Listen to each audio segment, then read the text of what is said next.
The following podcast contains naughty language and ridiculous situations. Listener discretion is advised. Like many others, I was deeply sad. The following podcast contains naughty language and ridiculous situations. Listener discretion is advised. Like many others, I was deeply sad. Damn it. Sorry. Do it again, Raven Shadow. Do it again. Can we try? Yeah, all right, good. All right. Allow me to retort. Like many others, I was deeply saddened to hear of the passing of Chadwick Boseman. I didn't know the man, but I greatly admired his work. He became the living embodiment of legends, both fictional and real.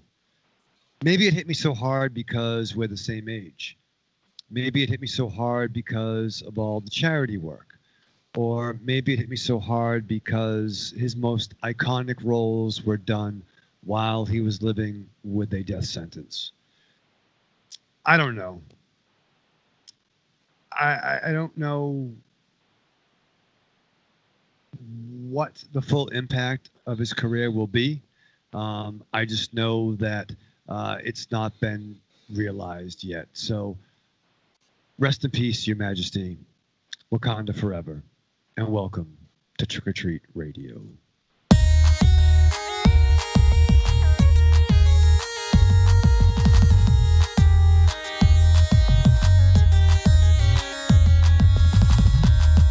Welcome all you little zombies.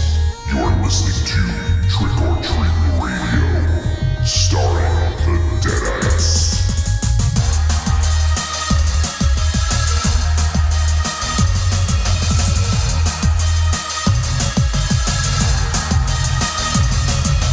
Welcome to episode 423 of Trick or Treat Radio. Trick or Treat Radio is the world's most dangerous podcast as recorded in front of an undead studio audience here at Castle Wolfenstein. Also at the Lair of Lost Swag within the Raven Chateau. Also at Casa de Zero and the Lair of the Gods. We are here once again broadcasting from 4 locations live. Well, at least if you're watching us live, we're live. If you're not, well, we're live to tape, right, Raven Shadow? Is that what they say? Yes. Who says that? I think this guy Ted back in Oh, wait. 85. Was Sugar Ray Big Fat Person? Ted, Ted Levine. he was a gaffer on Dancing with the Stars. Well, that was a very nice tribute, Raven Shadow, I must say.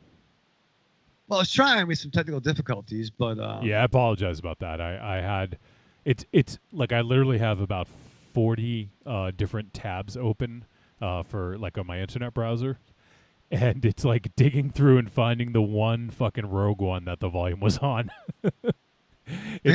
It's like it's nerve-wracking, and I'm like fuck. I'm like searching because I knew you were gonna you had something, and then I was like fuck, I just ruined it. So.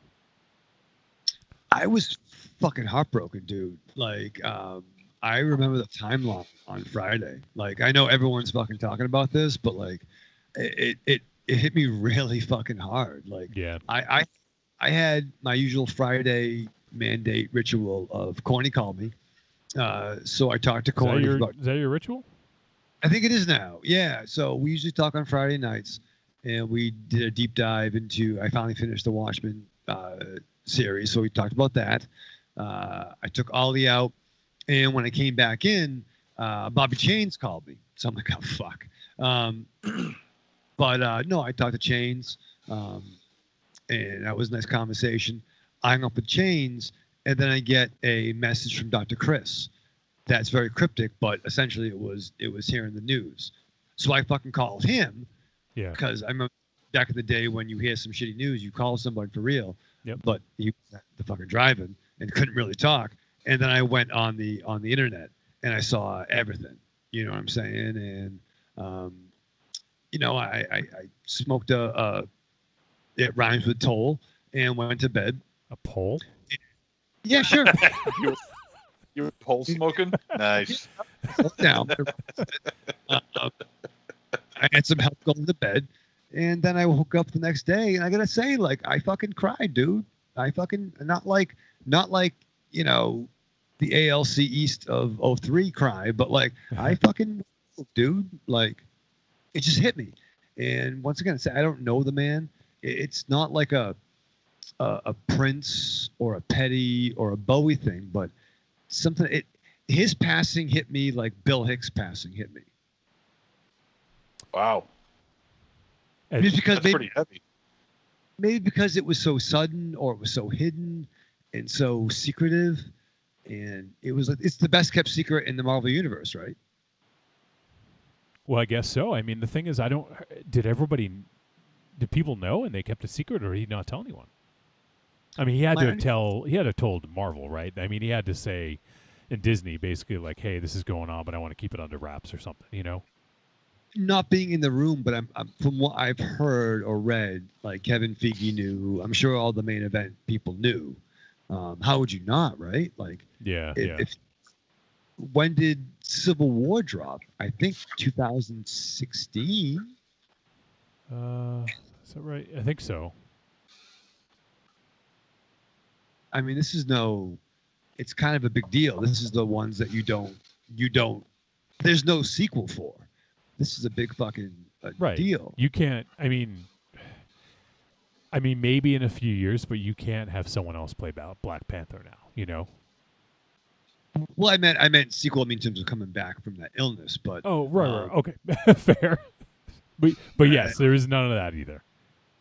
It's one of the big ones, right? And yeah. I don't know. Maybe it just hit me fucking right, dude. And I had a really hard time with it, man.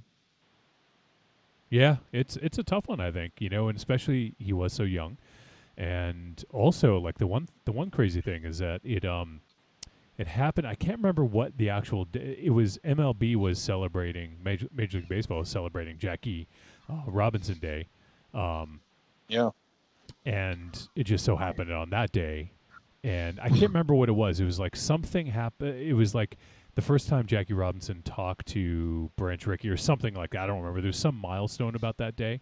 It wasn't the day that he played, because that was in April.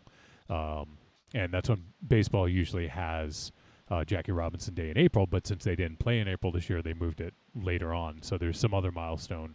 But anyways, it happened on that day. And obviously, you know, I think most people know that Chadwick Boseman played Jackie Robinson in the movie 42, which is his big breakout role. Well, it's good movie too. It's Jackie Robinson's birthday, but it was also Jack the King Kirby's birthday. Oh shit! I didn't know that actually. So you have not only the living embodiment of T'Challa, Kirby's creation, and Jackie Robinson's birthday. Well, it wasn't his birthday, but it was a milestone related to Jackie Robinson and MLB. Okay, well, fair. Yep. So I barely know real history, let alone Major League Baseball. But a weird like significant, weird timing, right? In any event. Yeah, for sure. I mean, do we know? Was it definitely that day, or did they keep it secret for like a couple days or something like that? Because I know that sometimes they do that. All the confirmations said that day. Okay. Yeah. Yeah, it's pretty rough. And I don't know if you guys saw, the thing that really got me was seeing a lot of children sharing photos of like their toys having funeral for Black Panther. Did you guys happen to see any of those posts?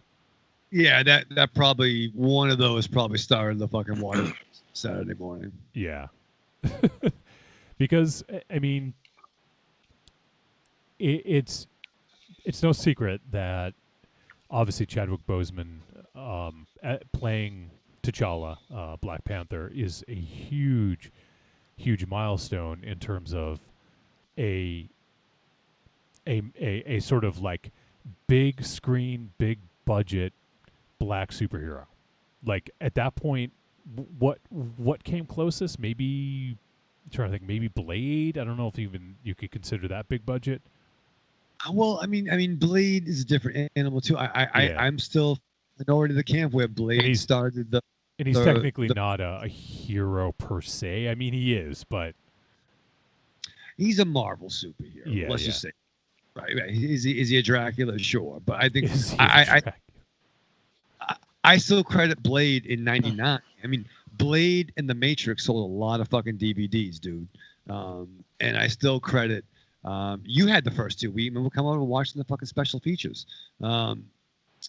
I still credit Blade being the resurgence of of superhero films of that time for me. Yeah. You know, I mean, before Blade, you had, all the failed Marlon Wayans or the fucking Blank Man. Blank man. Blank Man, Steel, Meteor Man. Listen, I love Hollywood Shuffle, but fucking Meteor Man's whack, dude. Leonard Part 6. Yeah, not superhero, spy. Not very good. Not very good. Imagine Steel's a great fucking character too, by the way. Just maybe don't put Shaq because he has a Superman tattoo and he's tall. Maybe have a little more. Like, I love Superman, but don't cast me as fucking Jor-El. You know what I mean? Well, What? Shaq looked like Steel. He can't act is the problem. Fair. Well, maybe I could. Do you remember him in that movie Shazam? It wasn't Shazam, sir. It was Kazam. I know. That was the Blue Chips. Yeah, No, I was talking about the Mandela effect. Everyone thinks that he was in a movie called Shazam. which is funny too. And there was also right. It was Kazam. I know. Shazam. Yeah. Yeah. And not to be confused with Shazam with an N, which was the djinn that had the Kabubi the Flying Camel and those two kids from the Hanna-Barbera cartoons. Oh yeah. I don't remember Shazam at all. Aries, talk to me, brother. Nope. I got nothing. We talked about Kabubi the Flying Camel all the time. Kabubi. the Nope. Flying. Never. Kabubi the Flying Camel. Smoke another one. No, I didn't. No, do me. But no, Shazam with an N, like with the Hanna-Barberas, like the Birdman. And it's Space Ghost. SHAZZAN. ZZ. WZZZ. SHAZZAN. And they had the rings that they formed. It was two, like a brother and a sister or something. They had the rings that formed Shazam. Are you thinking about the Wonder Twins? Fucking A, dude. I didn't write it. But there's a lot of like touching in the 70s. Whether you were sisters, brothers, or not. Well, it was big back then, you know? What? Thank you. Touching? Yeah. Explains a lot, MZ. Yeah. That's why you're here. It's like I've seen my fair share of 70s porn. Oh Yes. boy, it always comes back to that. Yep. we weren't even, it's nice tribute, but no, let's talk about 70s porn. Kabubi. That's Kabubi. 70s porn.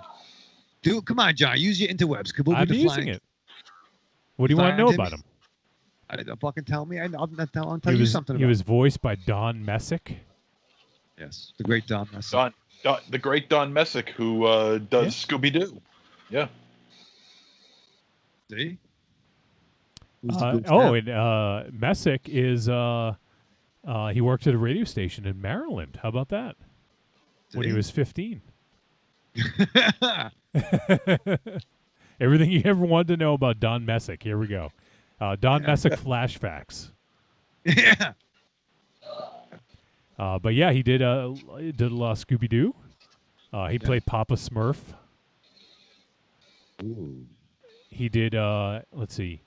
He also was Ratchet, Gears, and Constructicon Scavenger on the Transformers. MZ. Right. That's right. Yeah, he had a great gravelly voice. He did. Still does. Still does. But yeah, he had that gravelly voice where he could do all those characters. Sure. In Hong Kong Phooey, he was the voice of Spot the cat. Yes. Shit. Everything you ever wanted to fucking know about Don Messick. There you go, Raven Shadow. You happy? Kaboob Messick and is- also Kabubi. Yeah. Is the Kabubi the Messick- flying camel. That's weird. Kabubi the Flying Camel. Did they Fucking spell every word in that in that name is hysterical. Okay. Was it a camel with a K? I don't know. We gotta get some background checks. I'm not sure.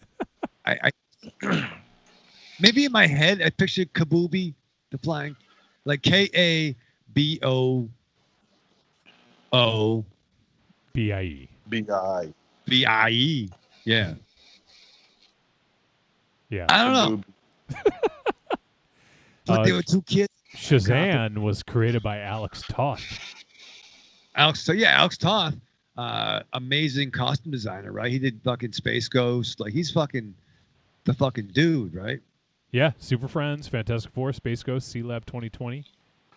Yeah. Alex Toth was fucking dude, man. Yeah. Alex Toth was like Alex Roth, but before Alex Ross. You know what I'm saying? Like He was also inducted into the comic book industry's Jack Kirby Hall of Fame in 1990. yeah, it's fucking not too shabby, right? No. Nothing You wrong want to with keep that. going? What are we doing here? What are we doing? I do. Fucking Jack Kirby, the fucking Walt Disney, the fucking four-color fucking funny book world. Represent. Fucking Shazam representing. Shazam. And, fuck, it's Captain Marvel, guys. Fucking, he's the original. Listen, I fucking hate calling him Shazam. I hate it. I hate it. I hate it. Don't do it. I'm I not hate gonna. it. He hates it. It's the original Captain.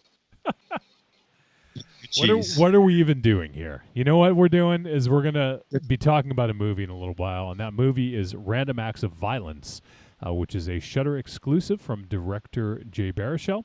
So we'll be talking about that in a little bit, and if we get some voice messages, we'll be playing them. I think we got one so far, so if you're listening live and want to get one in, there is still time. Send it to podcast@trickortreatradio.com. If you're not listening live and you want to send one in for next week or any future show, feel free to send it in, and we'll make sure we play it on the air. And then also we got something new and exciting coming up. First of all, I want to give a shout out to a few people. I think we mentioned it last week on the air, but we got a couple Terminators on our Patreon. So we had a couple people who upped their support, and that was Corny, as I mentioned last week, and then we also had EF Contentment, and also the latest member of the Terminator Club is Carlitos. Carlito. And we also Nice. got a new Patreon supporter, Mike. Is an old buddy of mine, so appreciate you guys helping us out. So Thanks, Mike. now what that means is, because now we have people in the Terminator tier, that means they get to book an episode of Trick or Treat Radio, and they get to come on and be a co-host for that episode if they want to. And we're going to start doing that this month.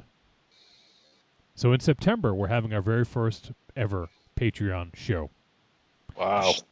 And you know who's going to be doing that one with us? Who? Corny, because he was the first one to get in the club. Ah. Pumpkin bombs are gonna be flowing. So Corny will be joining us at, I think we're doing it at the end of the month, and he's already picked his movies. But I'll tell you guys privately. But he's picked two, so you got to brush up and do 2 movies that week.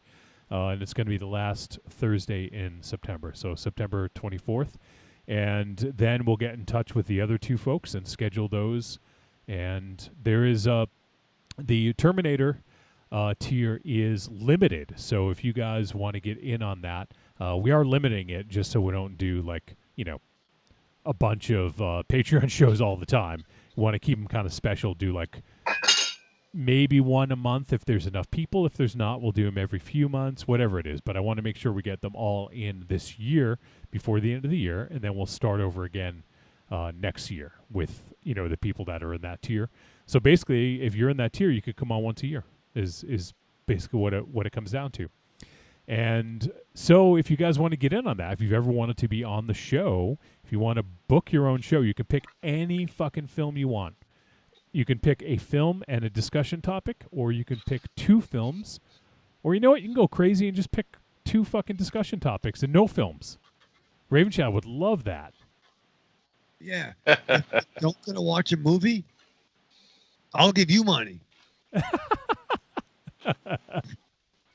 Will you though? I don't. Yeah, I'm gonna check out PayPal. I heard about that. So the other thing we're doing is with the Patreon. I just want to reiterate. I'm not going to do this every week, but since it's new, I want to reiterate and let people know about the new tiers. And one of them is we're adding the Monsterpiece Theater Movie Club. And basically what that is we're going to do it at least every quarter. It's possible we may do it more frequently if it goes well and if we start, raking in the bucks. But as of now, we'll do it quarterly. And the first one will be coming up this upcoming Saturday. So if you're listening live or listening right when this drops, you have an opportunity to join us. It'll be Saturday, September 5th at 7:30 p.m. Eastern Standard Time. 7:30 p.m. Eastern Standard Time. So East Coast time. And we have, in the future, we're going to put it up to a vote. But since this is such a tight timeline, we are picking the movie ourselves. And then in the future, we'll have a vote because we got some really great potential films to do. But we decided to go with one that a lot of people have asked us about. We've gotten at least, 5 to 10 people that have reached out and said, "Are you guys doing this film?" And we just never did it, and it's been out for a little while now. So I think we might have missed the boat on doing it for the weekly show. But we are going to be doing the film Host.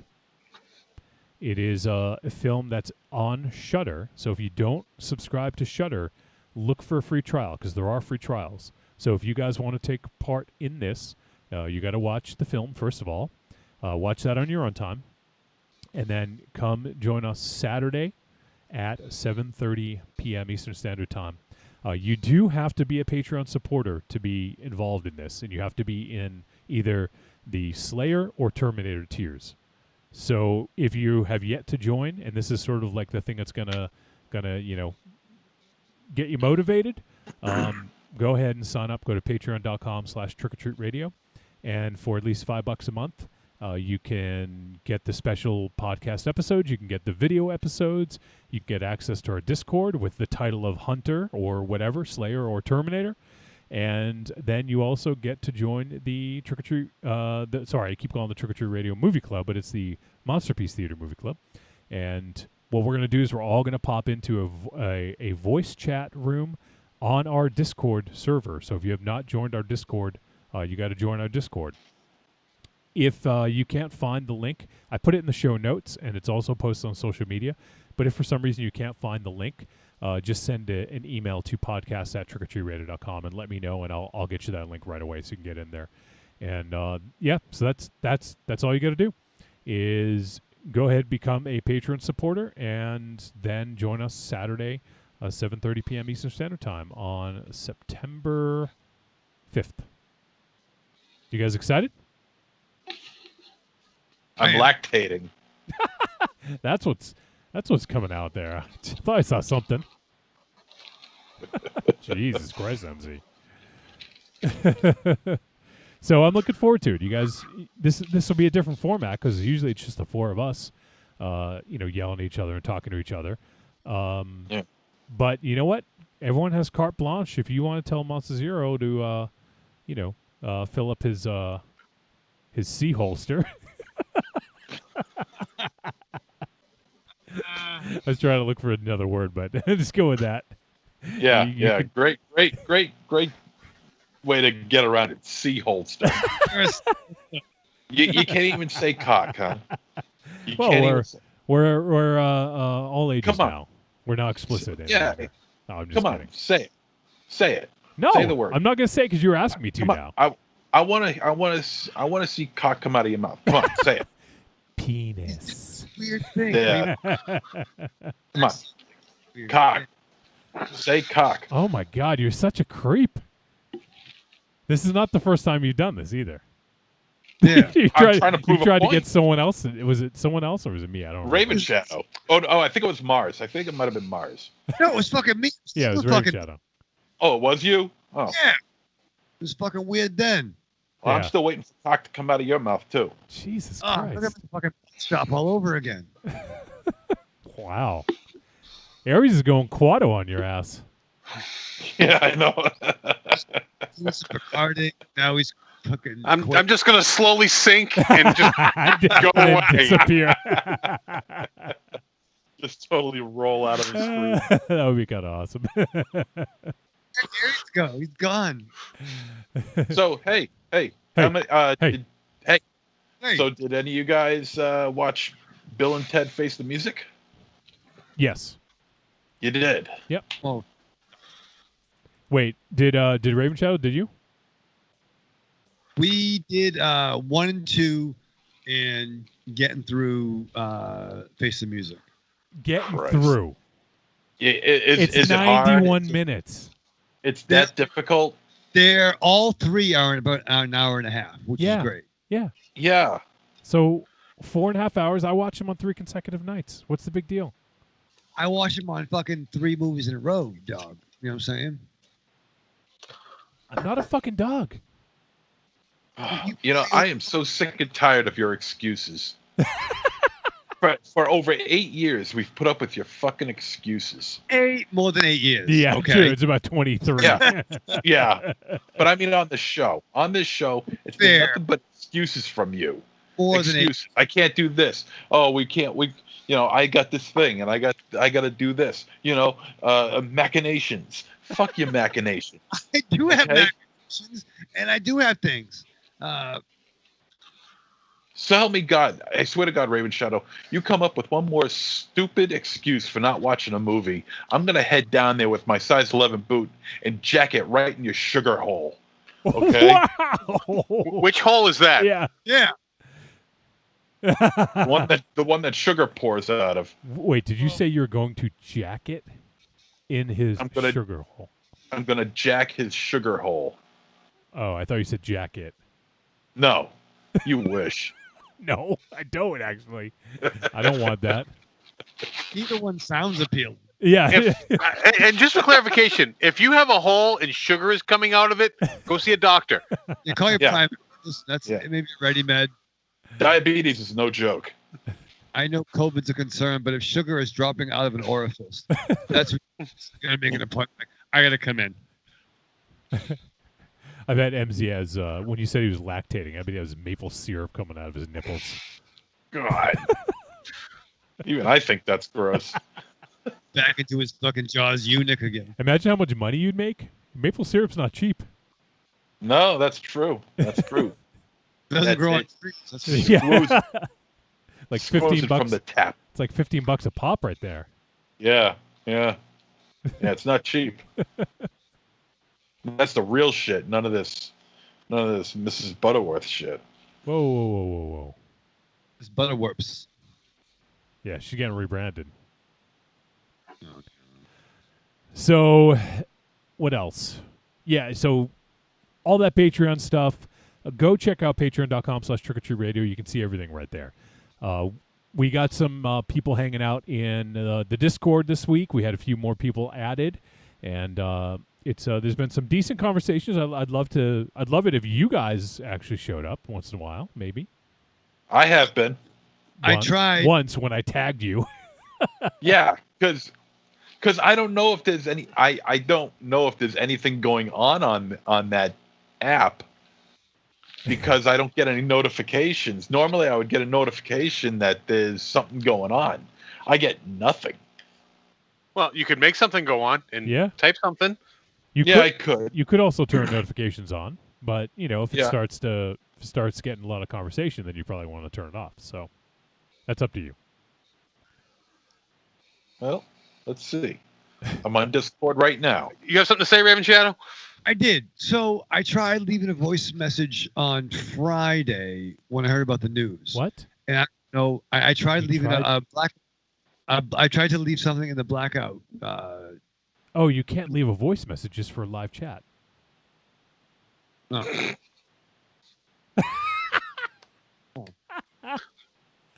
Folks, technology is new to him. I took. Listen, just so you know, fucking Discorders. I fucking took to that, and I had some emotionality I wanted to get out. So I felt I was leaving a message on that. Oh my but god. Did you dial it on a rotary phone? I was like, So you probably went on a 10-minute long diatribe that nobody heard. I did. It was gonna be a bambaleo. I'm drinking alone in the laundry room.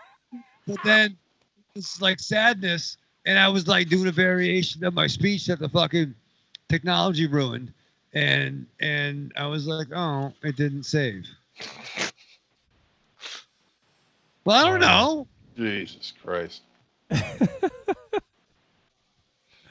Trying to say You're a fucking miracle, you know that?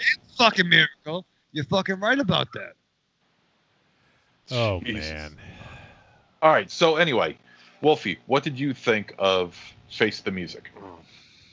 Well, first of all, I wanted to see if people had watched it, because if they haven't, then I'm gonna hold back a little bit. But have you seen it, Aries? No. Okay. And Raven Shadow started. How far did you get, Raven Shadow? 10 minutes? No. I gotta. Are we gonna have this conversation? No. You fell asleep, didn't you? I just No. asked how much you saw. That's it. Quite a bit. It can't be that difficult of a question. The Have you robot. met him? The robot Yes, The the robot. Okay. and the Dennis Caleb McCoy, kids. Yeah. A rope. who is like the best character ever. Not quite landing for your boy yet. You think so? You haven't seen the whole fucking thing yet. I'm fucking trying, Oh dog. my But god. I'm not a dog. you are my DAWG. You are my dog. Dude. I'm your dog. Oh, God. Okay, let me ask this question. Did you not make it through it because you didn't like it? No. But we watched one, which I mean, it's great. No, we're talking about part 3. We're talking about Face the Music. Never mind about the other 2. We already know you saw the other 2. What did you see in Face the Music? I don't believe this. Yeah, I mean, they were fucking, the problems with the fucking song and the shit and the albums. You know what I mean? I don't want to spoil shit. I don't know. What part did you stop watching? You don't know. I gotta revisit it. We gotta get there. No one Oh, remembers when God, they fall you are asleep during a movie. Or driving. Well, Aries. you were Okay. watching it while you were driving? Yeah. Am I fucking? No. I'm having fun with you. But no, It's a good thing you could watch it at home. Because if Yeah. you paid for this and didn't watch it all, that would have been shitty. There's a pause button, but no, like it's getting through it. We learned some. I forgot how much I love 1 and 2 really hold up, aside from 2 punchlines that they didn't revisit in the third one. Yeah. I'm pretty confident they didn't revisit the third punchline. The running gag. There's a running gag in the first 2 pictures. So Marion says, when we stopped watching, there was 40 minutes left. Thank you, Marion. Thank you, Mary. Thank you, Marion. Jesus fucking Christ. God. Okay, so what I'll say is, without giving any spoilers, I did go back and rewatch all 3, or watch the first 2 because I hadn't seen them in a while. And it felt like a spiritual successor. Obviously, it looked a lot better because it was, 30 years later, and the technology has advanced quite a bit, so it looked better. I think that their progression was sort of a natural progression. They weren't playing it up as much as like kind of like dummies like they were in the first 2, because now they're kind of like adults and they're supposed to have grown up a little bit. But I think it seemed like a natural progression, and I thought that it had a little bit of everything like that you'd come to expect from a Bill and Ted movie. It had time travel, it had comedy, it had great punchlines, it had great characters, and I think it had everything that it needed to have, and I thought it was fun, and I thought that the ending was like even had like a like kind of like a bit of a message to it as well, which I thought was nice. Yeah. At first, I wasn't too sure about Keanu Reeves' performance, because while I do understand that they're matured and everything like that, it seemed more like Alex Winter's character of Bill was more into who he was when he was younger than Ted was. Because he's still rattling out the dudes and all this other stuff. Throwing out some '80s slang that that he still uses to this day. Meanwhile, Ted is kind of like more reserved, more laid back. He still wants to party. He still wants to, help make the great rock song that's going to unite the universe. But it seemed like he was like, at first, this was my first inclination that I felt like Reeves was kind of dialing it in a little bit. Then when because I watched it again and I got it a little bit more. I understood it a little bit more about what Reeves's character of Ted was doing. But I think the daughters of Billy and Thea are fantastic. If they do a fourth film, I would love to see these two carry the mantle. The characters were great. I really wasn't a big fan of the robot. Really? Dennis. I thought he was fucking hilarious. Oh my god. He was like trying to be the modern day character of Death. I know, that's exactly what he was doing. It was kind of like a played out joke that was already, Death has that kind of a character. We don't need a character in the third film to do that, because especially since you got Death in the movie. But this was, the difference is he was an insecure robot. Like, how fucking funny is that? Just saying that, like, if someone had mentioned that, like, that would make me chuckle. Whereas Death was very capable. Well, except for playing games, right? Like, yeah. But he was capable, and he was my best of 7. Damn it, right. Like, William Sadler fucking owns that role, and I thought he was like awesome in this as well. Oh, Sadler was great. Yeah. And he looked like he didn't miss a beat. Like, it looked like he'd been playing Death, like since the 90s.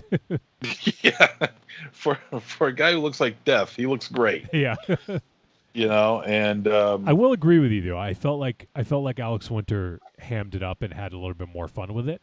Maybe because I don't know. I mean, Keanu's, he's done some different stuff, but he hasn't revisited comedy in a while, from what I can recall.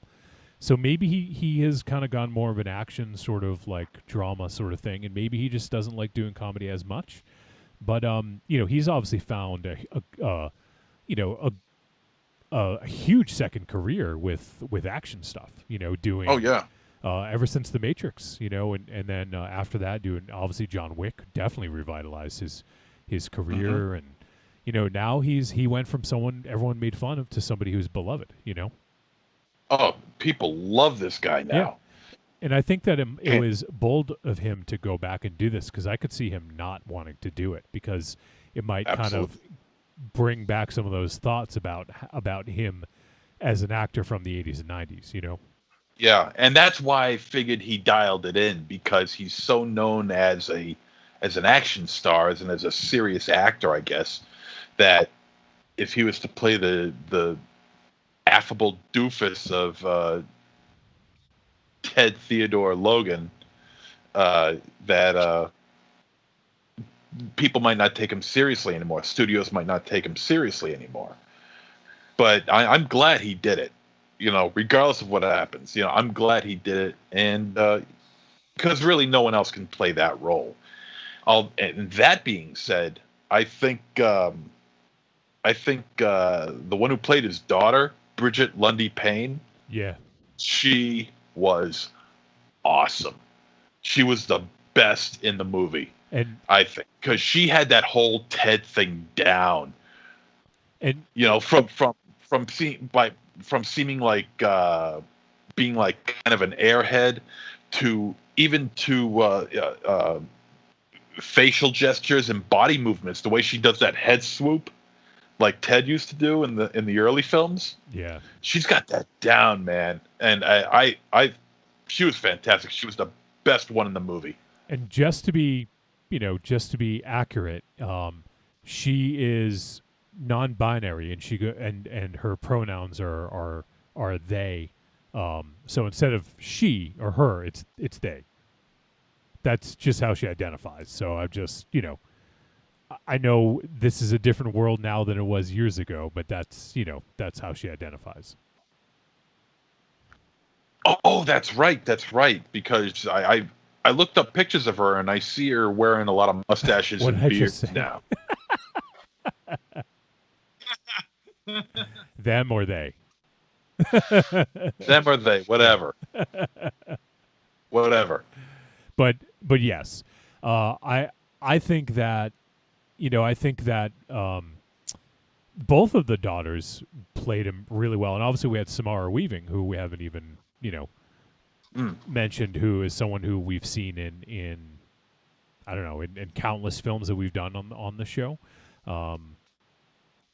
So it was cool seeing her in this role, and then obviously Bridget Lundy Payne.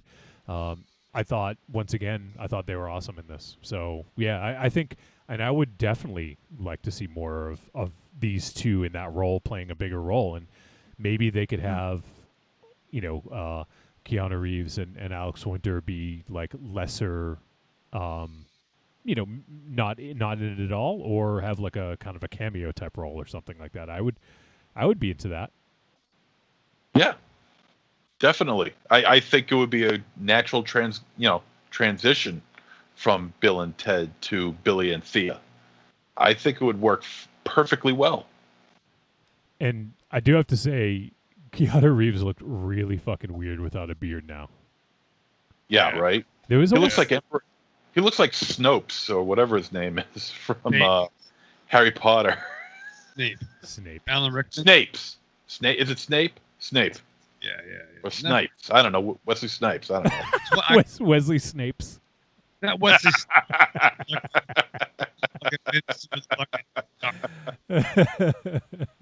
Some wizards always trying to ice skate uphill. Some wizards are always trying to skate uphill. Oh shit. And it was cool to see. And it was cool to see Ted's dad and his brother Deacon. Yeah. And Missy. The Missy running gag goes to 11 in this. I will say that. Yeah. What does? The Missy. Oh, the Missy. Oh, yeah, Missy. Yeah. Because I forgot about that change in part 2 when she married. Yeah. When she married Ted's dad. Ted's dad. Yeah. And it's like his dad being so dejected when they were there. 2 really holds up. The fucking first 2 are fucking dope. I'm sorry. Hey, wait till you see the third one. Yeah. Pretty much. Yeah, I'm on time most of the time. I'm surprised that you guys didn't love Dennis Caleb McCoy. I thought he was fucking hilarious. I'll rewatch it. The robot didn't really give me a lot of Well, you have 40 minutes left, so you can't say. You've barely seen him. All the other movies. Huh? I watched 2 movies before this. So? Whoa. I didn't try to escape.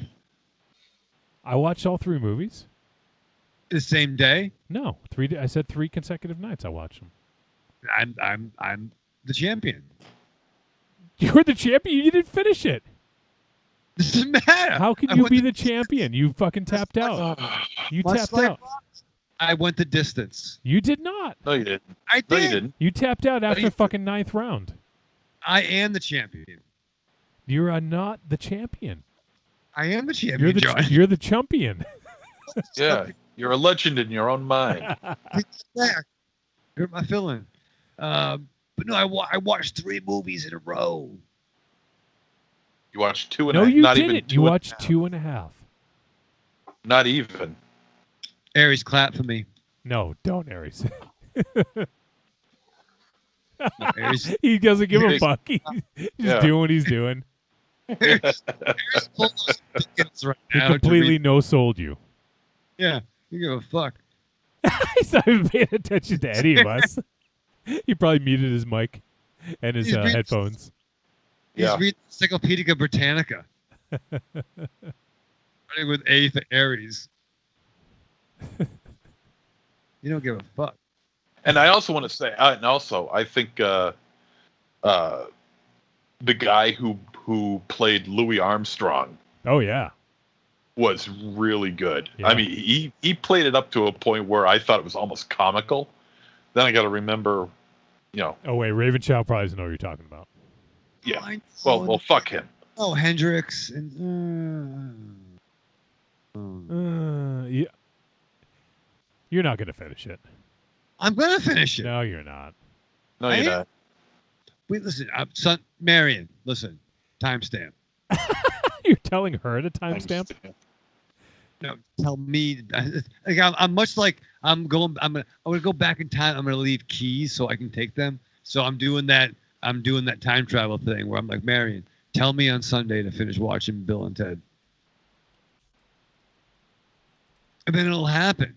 Are you- All right. Well, Call back to the maybe movie. next week you can talk to us about it when we don't give a fuck then. Yeah. So, Maybe you could tell us about the second half of the movie, Yeah. then forget all about the first half. yeah. Yeah. Why don't you call up Nathan Cotton, Coy Vance Duke, and do an episode of Bomber Radio while you're at it? Yeah. What's his number? 555 555. 555 5555. I love. All right, we gotta move on. So yeah, Bill and Ted Face the Music I thought was enjoyable, and I'm glad that I got to watch it from the comfort of my own home. I would not have gone to the theater to watch it, even though theaters are opening up. So I like having the option of watching it from home. I don't want that to happen to every movie, because there is a lot of value to going to the theater, but in this day and age, it's, what are you going to do? You're going to are they going to just halt production and keep movies on the shelf for a year or more? I mean, that's what it seems like some places are doing. Well, theaters are open, but Well, not all of them. Like no. Maryland just, I I think they're believe doing like Maryland 15% just opened today. capacity. Yeah. Oh, really? Yeah, the theaters just opened today. So, Well, the theaters here have been open, and they're open at like 15% capacity or something like that, or 20% capacity. gotcha. Yeah, so I mean, who knows how long this is going to go on for?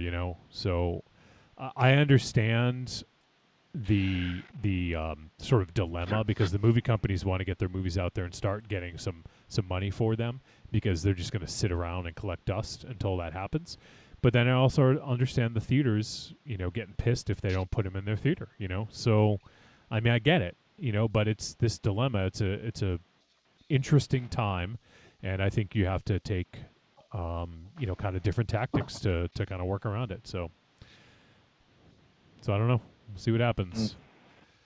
All right. Well, let's wrap this up so we can get to talking about the movie. And like I said earlier, patreon.com/trickortreatradio. Give it a look and consider supporting us. We would appreciate it. And you get some cool stuff. Oh, speaking of which, shit, I forgot to put out the September episode. We have it all ready to go. So I'm going to put that up this weekend.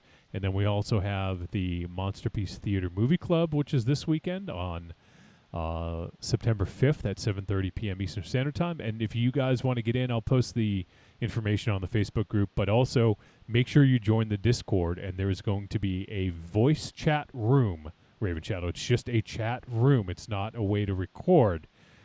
And we're going to hop in there. And at 7:30 p.m. Eastern Standard Time, we're going to start. And we're going to kind of do it like a show. Maybe I'll even do some fucking intro music. Who knows? Just do it like a show. I'm going to record it, and I'm going to make it available for you guys if you want to listen to it later on. So check it out. Check out the Patreon. Also, go to trickortreatradio.com. Scroll down. Look for the Amazon logo. You're going to click that. It's going to bring you to Amazon. It's going to input our affiliate link. Everything you purchase in that session, once you click on that link, will get attributed to us. It doesn't cost them any extra, Raven Shadow. but it's another way to help keep the lights on. There you go. And also we have the store on trickortreatradio.com. Just go to the site, click store, and then you can buy the greatest hits of Trick or Treat Radio volumes 1 through 3. So give that a look. And Raven Shadow, you completed your 2.5 movie marathon. You have one more movie to watch. What do you do to prepare to watch Random Acts of Violence?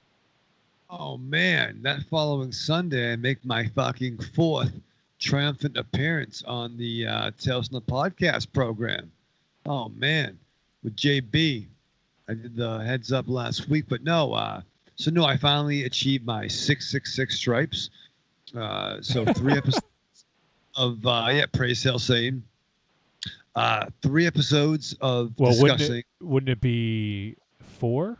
You're on 4 episodes. Yes, but we're going to play around with some things. So okay. It was 3 episodes of 3 seasons, but the 4th bonus one was a discussion that was separate.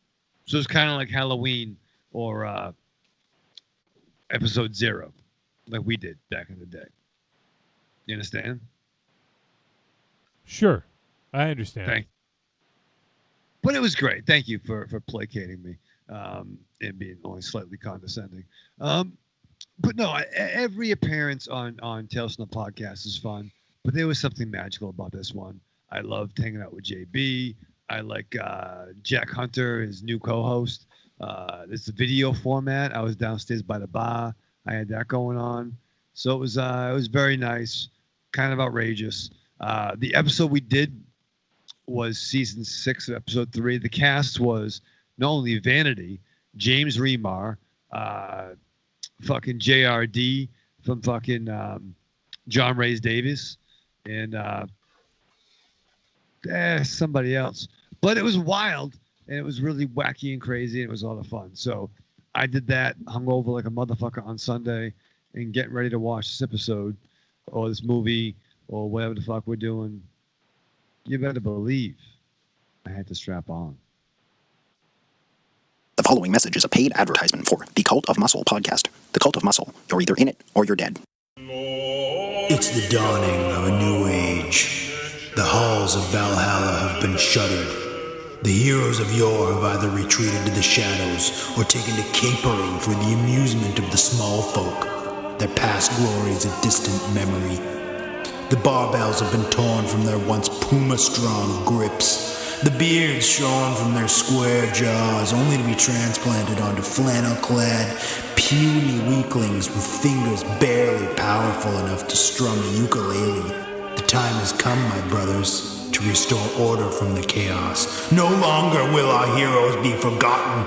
No longer will their great deeds be viewed through a foggy lens of irony. Hear now our rallying cry as we scream it from the mountaintops, as we bellow it from iTunes and Libsyn and Facebook. It's time to join the cult, my brothers. So don your cloaks and enter the Cult of Muscle. I'm Alex West. And I'm Andrea Subasati, and we're from the Faculty of Horror podcast. And you're listening to Trick or Treat Radio. Oh, delicious nerds. Ms. M knows you like to chat it up with other sexy shut-ins about comics, movies, video games, and your favorite TV shows. If that sounds like you, cuddle up to the Trick or Treat Radio Facebook group, or the FIB. That stands for Fan Interaction Board. Just go to Facebook and search for Trick or Treat Radio and have more fun than a Jedi at a lightsaber sale. Not enough? Watch us on YouTube, The Deadites TV, all one word. Last but not least, check out the world's most dangerous talk radio show, Trick or Treat Radio, at trickortreatradio.com.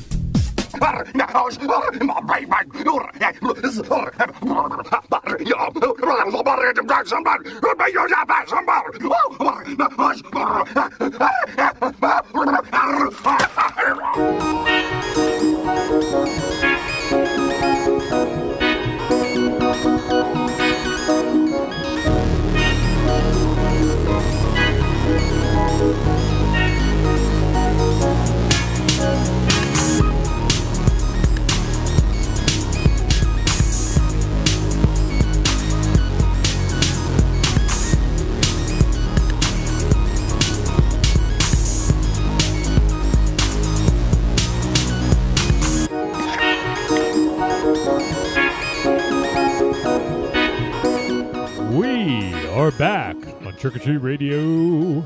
Well, yeah. All right, so we're going to talk about a movie, and this week that movie is Random Acts of Violence. And this film is not rated. It is 91 minutes, I believe. It looks like, I think IMDb has the wrong length. It says 80 minutes, but this was definitely over 90. It is a horror film, and it just got released about 2 weeks ago on Shudder. And it is directed by Jay Baruchel, and it is written by Jay Baruchel, Jesse Chabot, based on a comic book by Jimmy Palmiotti and Justin Gray. And the film stars Jesse Williams, Jordana Brewster, Jay Baruchel, Simon Northwood, Liam Wilson, and Isaiah Rockcliffe. The synopsis: a pair of comic book writers begin to notice scary similarities between the character they created and horrific real-life events. Mm-hmm. So, MZ, I know you watched this one last week. You got the jump on us. Did you end up watching it again, or do you remember well enough? No, I gave it another watch. Cool. And it's a good thing I did, too. Yeah, you picked some stuff up that you didn't notice before? Yeah. And a slight reevaluation. Ah, okay. Interesting.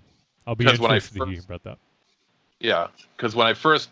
my take on this film the second time around is different from my take on the film the first time around. So, all right. Well, you can let us know as we start talking about it and we get closer to the verdict how your opinion changed. I was hoping the Raven Shadow would be in on this, but he is not there. he's watching the rest of Bill and Ted Face the Music. No. You need 40 minutes for that. Aries, I know you do run in comic book circles from time to time. Did you know that this was based on a comic? I did not. Okay.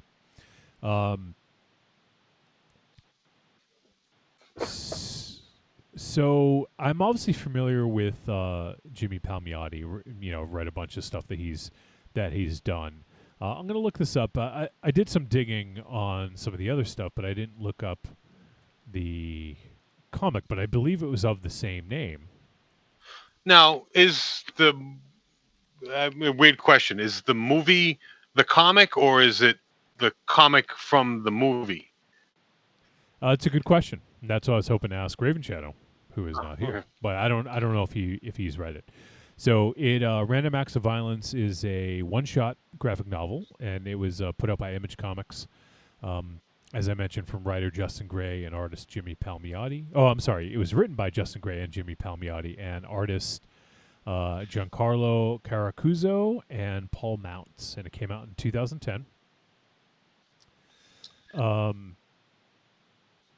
So one interesting thing about this is the writing partners, Jay Baruchel and Jesse Chabot, were hired by Kickstart Comics to write a film adaptation in May 2011. So this has been kind of like in production for 9 years. That's when they originally were sort of hired to write a film adaptation. Okay. Well, by the sounds of that, it sounds like it's the movie, not the comic that was in the movie, being that it was, the one shot and says film adaptation. Yeah, that's my guess as well, because I was actually curious about that. If it was, the comic, if they made a movie based on the comic, Raven Shadow, put your fucking headphones on. As it fix his hair. Yes. We're talking about comics, and you're nowhere to be found. I'm here. I'm here. Like Shazam. I'm here. Like Shazam? That didn't work. We tried calling your name a few times. Yeah. You didn't appear. Yeah. It was like a What good... are we going to do? Rub the magic lamp? You don't want to know what the magic lamp is for him. Kabooby. Yeah. Look at this random acts of silence by Raven Shadow. That's a good. Oh shit! All right, Raven Shadow. So, Yeah. I'll ask the question again. Thank you. Did you know that this was a comic book adaptation before you watched it? No, it wasn't until I saw the credits where it was the Jimmy Palmiotti. And was it him and Amanda Connor? Because they've been doing a tag team. It was Justin Jimmy, Gray. Justin Gray. Okay, yeah. And they've been a tag team for a while, but it was under the Acts of Violence title, right? Yeah. There was a name of Random Acts of Violence. Yeah. So it's interesting. Like, it's always weird. I mean, is this meta? When they say meta, like shit like that, like authors, there's a certain genre, right? Like there's a certain genre of the author, his stories come to life genre, like In the Month of Madness, right, comes to mind. But there's a lot of pictures that try to blend comics and movies together that don't always work out. And I thought early on in this picture, it was kind of disjointed and kind of the first few minutes. Like, I don't know if I was really engaged once the picture started. Can anyone? So, are you talking about the sort of animated like a pre-credit sequence? No, I like that. I mean, that was fine. So you're talking about after that? Yeah, once we first saw the characters. I forget the main character's name, but him and his girlfriend. And his girlfriend was, who was she? She was Dominic's sister in Fast and the Furious pictures. Yeah. Jordana Brewster. Yeah. So Todd was the main character, played by Jesse Williams, and Kathy was his girlfriend, played by Jordana Brewster. So I think early on, I didn't love the chemistry early on. And I'm saying early on by that. I'm harping on that. As the picture progressed, then I found myself getting a little more all in with where they were going. So let me just go back real quick. I was talking about the adaptation. So I'm just kind of looking at Wikipedia here, and it says that the plot of the comic book is essentially the movie. So it looks like they just adapted it. It says the story focuses on comic book creators Ezra and Todd and their first major published work, a horror character called Slasher Man. Success starts flowing like a river, but when that river turns bloody and people start dying in the midst of a signing tour, it becomes clear that Ezra and Todd's creation has taken on a life of its own. So that's pretty much this film, right? So it's the same plot. And as I was mentioning, Jay Baruchel was hired to write this in 2011. And Jimmy Palmiotti praised the hiring of Jay Baruchel, and apparently also said that having Baruchel also star in it would be a super bonus. So he's really excited about that. And finally, in August 2018 is when principal photography began in Canada, in Toronto specifically. And it played some festivals and stuff like that and got picked up by Shudder, obviously. So I didn't know.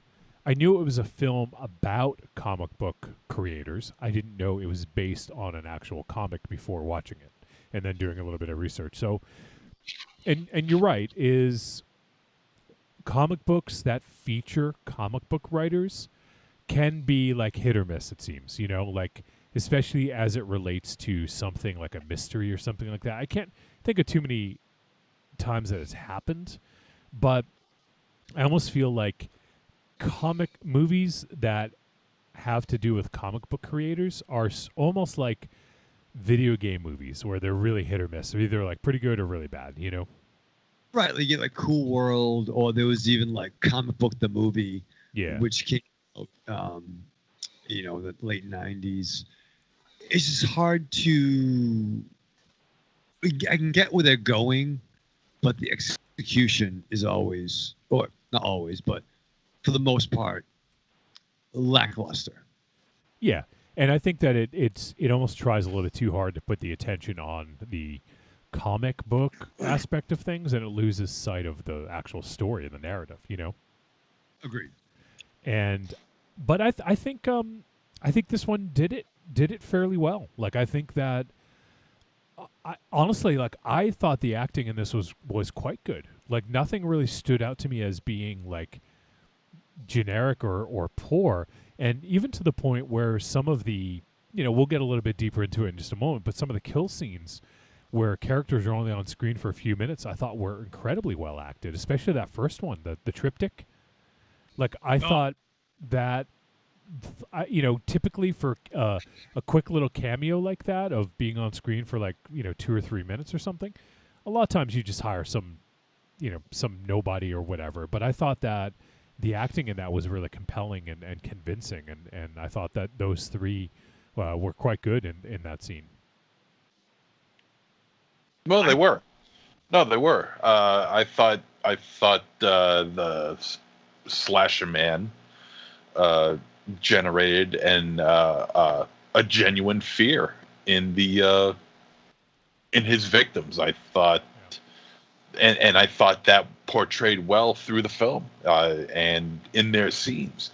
One thing I noticed was that I felt like the night scenes was shot so much better than the daytime scenes, and since the kill scenes happen mostly at night, it generates for maximum power, and I think that's where this film really shines, is during those night scenes. There's also a very strong giallo style in those scenes as well. Yeah, I'll agree. You could see some very early Argento going on in a lot of those scenes.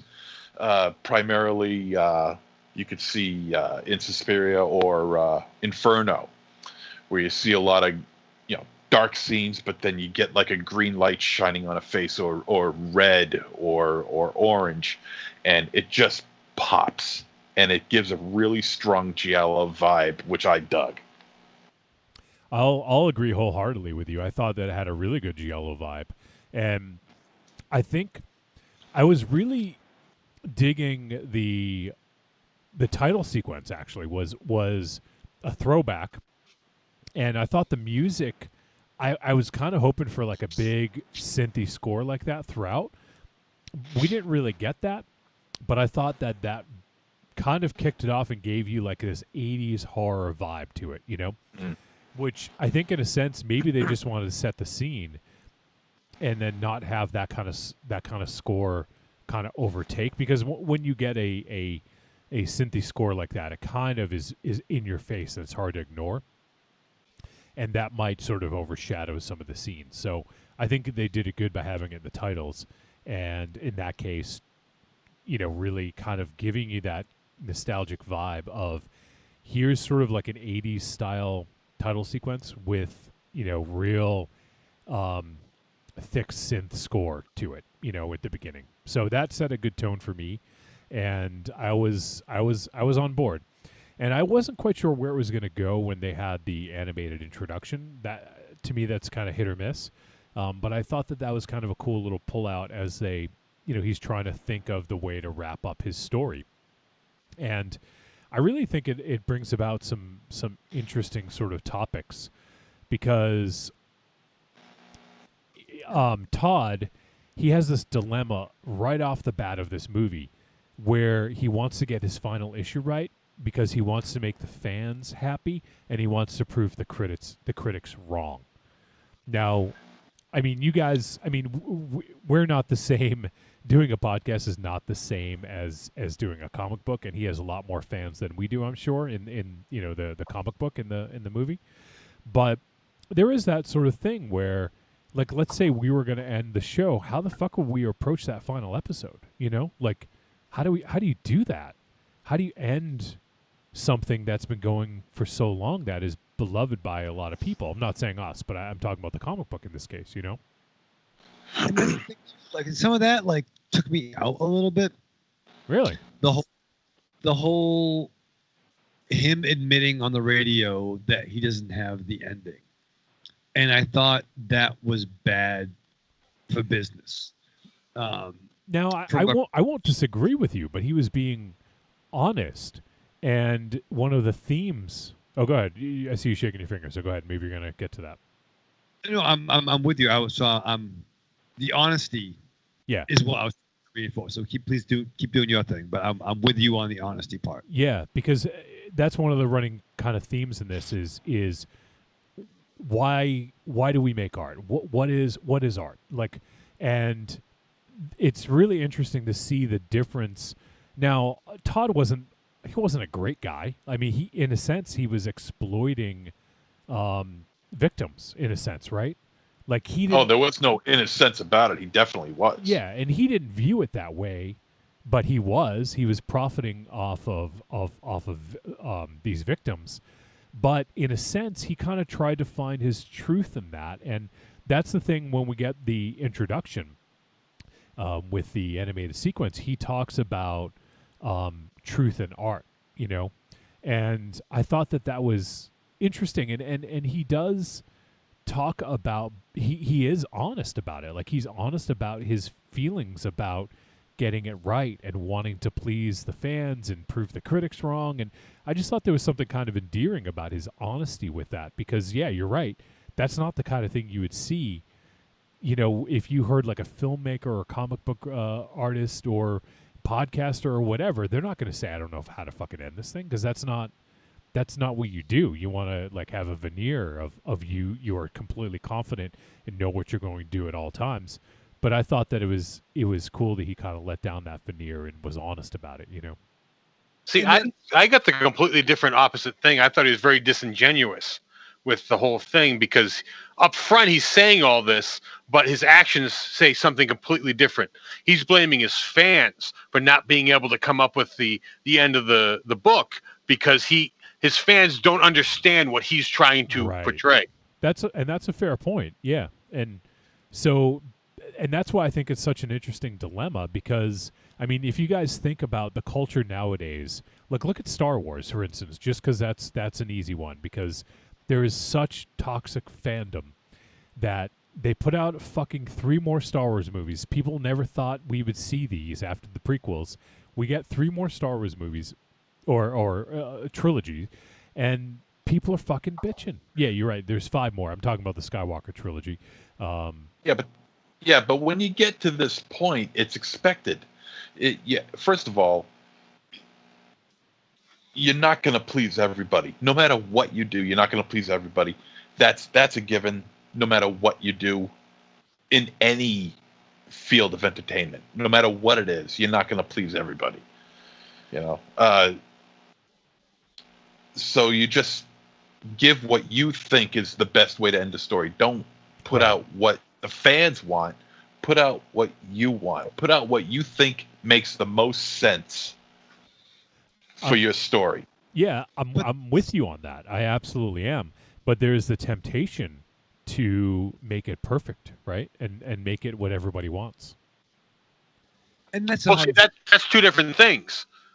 See, he's having trouble because he wants to do one thing, but he also wants to make money. He wants to give the fans what they want, which is something different than what he wants, which is why I don't think he is a good character, a good person. And it manifests in different stages throughout this movie as to that he's not a good person. I like what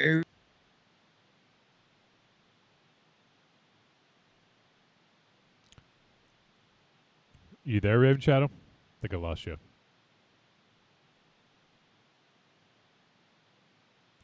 I think I lost those guys. So, yeah, I did.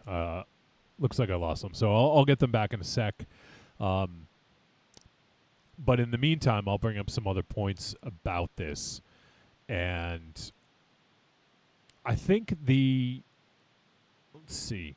But I think it brings up kind of an interesting thing of, you know, how do you please everybody? Like, how do you get it right with the fans? And how do you how do you make the critics happy? Like he seems to be so into making the critics kind of eat their words or whatever. So, oh, and now I lost the call. Let me get it back. Sorry for the delay.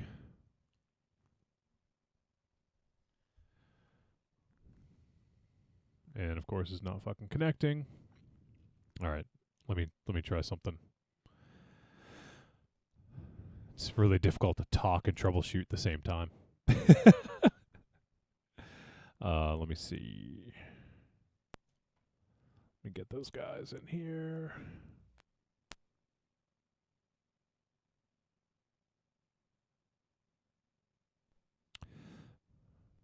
Project was.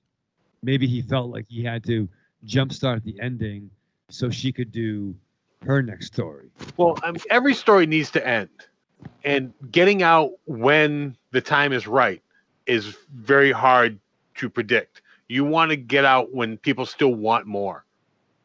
I mean, you see that through all forms of media. You know, you can shit on the stuff that stayed around too long and pumped out crap, stuff that jumped the shark, so to speak. Every artist realizes a time to get out. So you can't harp on that. He knew there was time to get out. He was at his peak. It was time to get out. He needed an end. Rather than hang around and pump out a bunch of shit. Yeah. I mean, Aries is right. I mean, look at the Stranger Things series. They're doing this upcoming season, and that's it. They're going out on top, and they. Oh no! They announced they're going to do more spin-offs. Are you shit? Yep, they really? jumped the shark. Oh, fuck me sideways. Are you nuts? Really? Yep. Well, when did this? Oh man. Well. Let's get back to the movie. Yeah. So just to let you guys know, I lost you guys for a couple minutes. So it's funny. Corny said, "Wow, I'm wondering what Raven Shadow was saying." we could see your video, but I couldn't hear you. So I did lose about a minute, maybe 90 seconds, but I got you guys back. I had to change devices. Something was going on with my iPad. So, anyways, obviously I got you guys back. But I don't know if you guys brought this up, but talking about like knowing when to quit is like looking at like. Did you guys bring up Walking Dead? Yeah, that's what he was saying. Okay, that because to me that's the obvious one. So that's kind of what that's why I asked if you had.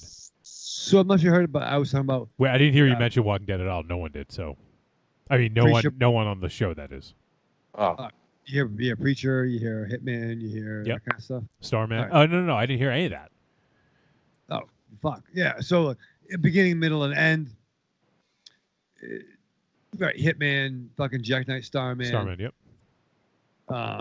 And most notably Walking Dead, where Kirkman did the biggest work, where everyone was surprised. Motherfucker solicited like 3 months worth of issues. It was a kablow. Yeah. It's done. You know, and it was time for him to go. And I was actually referring. It's funny. I was actually referring to the TV show. I think. The TV show is just like, I haven't watched it in maybe 4 seasons, but it to me, it just is saturated. Like, I just don't give a fuck anymore. I mean, not to say that other people can't, but for me, it just was too much. I'm like, yeah, I'm kind of done. Like, I'm just done. They've done everything I needed to see. And so, I think that show should have ended early, or earlier than it is. So, but obviously the comic book is different. So I agree. The comic book, like, that was shocking when they announced that it was ending, right?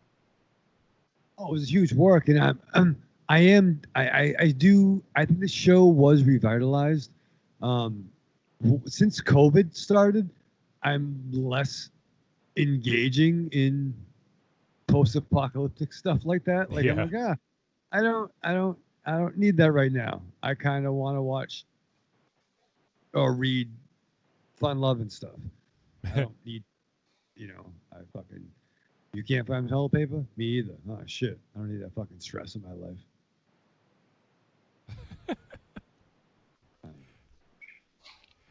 So one thing I actually didn't realize is I thought that the dude who played Todd looked familiar, and he was probably most notably in Cabin in the Woods. Cabin in the Woods. Yeah. Yeah. As Holden, who was he the smart guy? I think he was. Yeah. It's been a while since I've seen it. Yeah, me too. When I you guys know I won't revisit it. So Yeah, you hate that. You hate that. He wasn't Thor, and he wasn't the stoner. He was the other one. right, yeah, Yeah. the other one. Oh, that was him? Yeah. Yeah. Shit. Yeah, the other one. You know the other one. Not Thor, not the stoner, not the girls. Raven Shadow. Yeah. Now is it down, right? Yeah. And the thing is with him, with actor Jesse Williams, I think his name is. Yeah. Yeah, I didn't think he put in a very good performance. I actually did. Do you? Yeah. I didn't think he put in that great of a performance. Everything he did was all based on one emotion, and that is, kind of looking shocked with his eyes bugging out of his head. It was just annoying to me. Ruff, ruff. He was also in Jacob's Ladder, the remake that they did last year. Last year? Apparently. Yeah. I forgot all about the remake. Yeah. Jeez. But no. I didn't think he put in a very good performance. I thought he was very wooden in this movie. I mean, it was the same look on his face throughout the entire film. Well, I think I'd probably have that look too.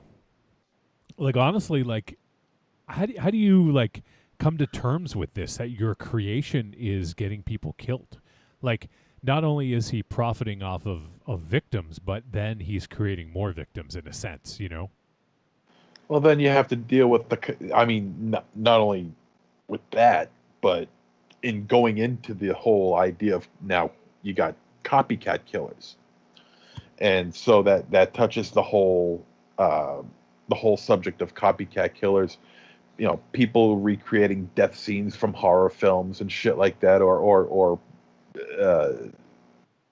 graphic novels. I mean, it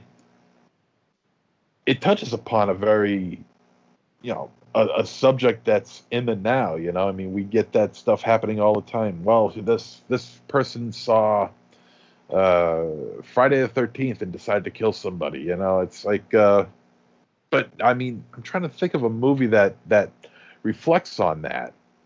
I'm sure there is, but none's coming to mind right now.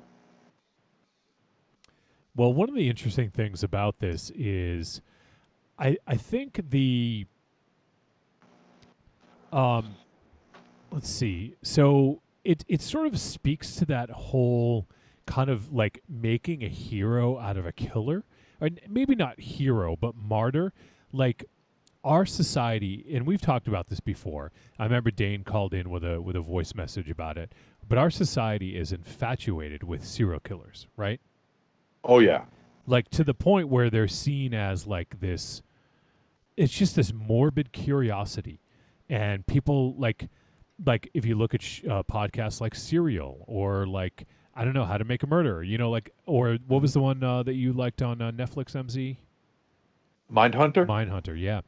Love Mindhunter. Or all these other documentaries, like people cannot get enough, and it's almost to the point where people.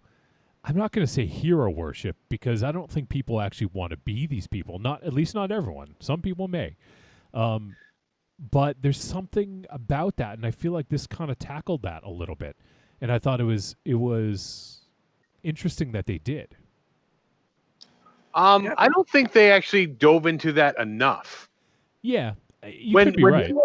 When he was confronted, he backed down far too quickly.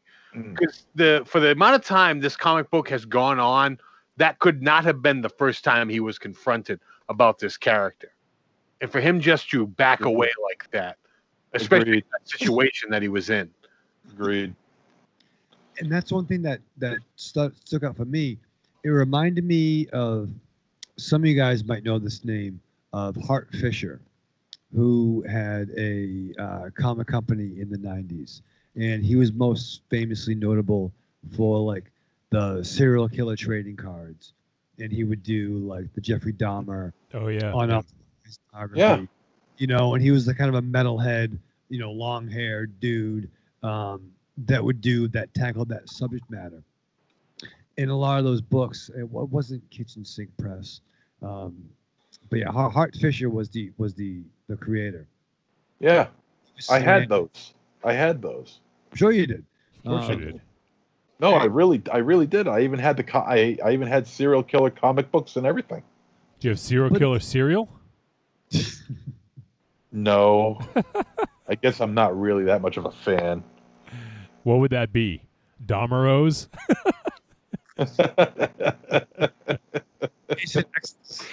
Yeah, that's fucking weird. Dahmer O's. But and this we haven't talked about it yet. The character of Slasher Man was inspired by a serial killer in this region from 85 to 91. So it seems like Todd took the legend and made a character out of him. Which, you know, I mean, there's Hack Slash, which is a book about a final girl and kind of her golem fighting serial killers. So we've seen some similarities. I mean, obviously we've embraced the slasher as an iconic character from Freddy.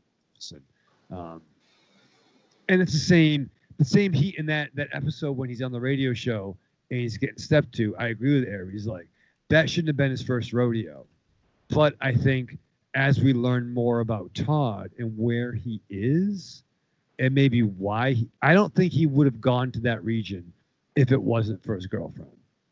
And maybe some stuff going on with him, it's showing his, I'm saying the term weakness, but that's not the right word, but maybe his lack of confrontation because of what he's experiencing. Well, he flat out said right at the beginning he didn't want to do this. Yeah. Yeah, he said he wanted to fly. He was, you know, and she's like, well, you know, part of my book is to, you know, talk with people. That's why we're going to take a road trip, you know. And maybe she didn't know the full story. Oh, I don't think she did. Right? No, she wouldn't have.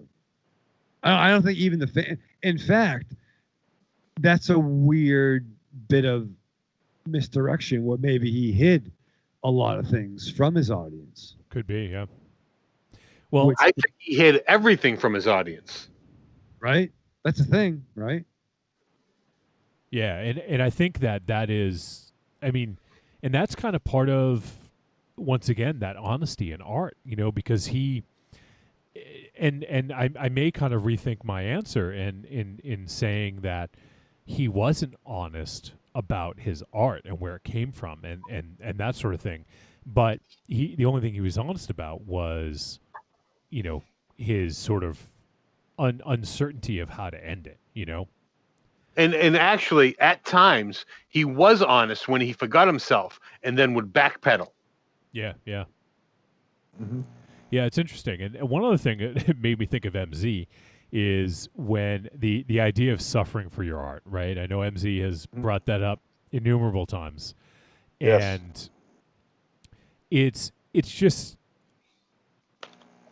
how it gets turned on its head in this. Instead of suffering for your art, you make others suffer for your art. Yeah, and that ain't good. Well, no, but I just thought it was an interesting sort of juxtaposition of that concept, right? Of you do whatever it takes, even if you have to suffer for your art to make sure that it comes out the way that you want it to, and the way that is, you know, like the best way it can possibly come out. And in this, there's that scene when they leave the comic books in the gas station, and then this guy comes in and sees them.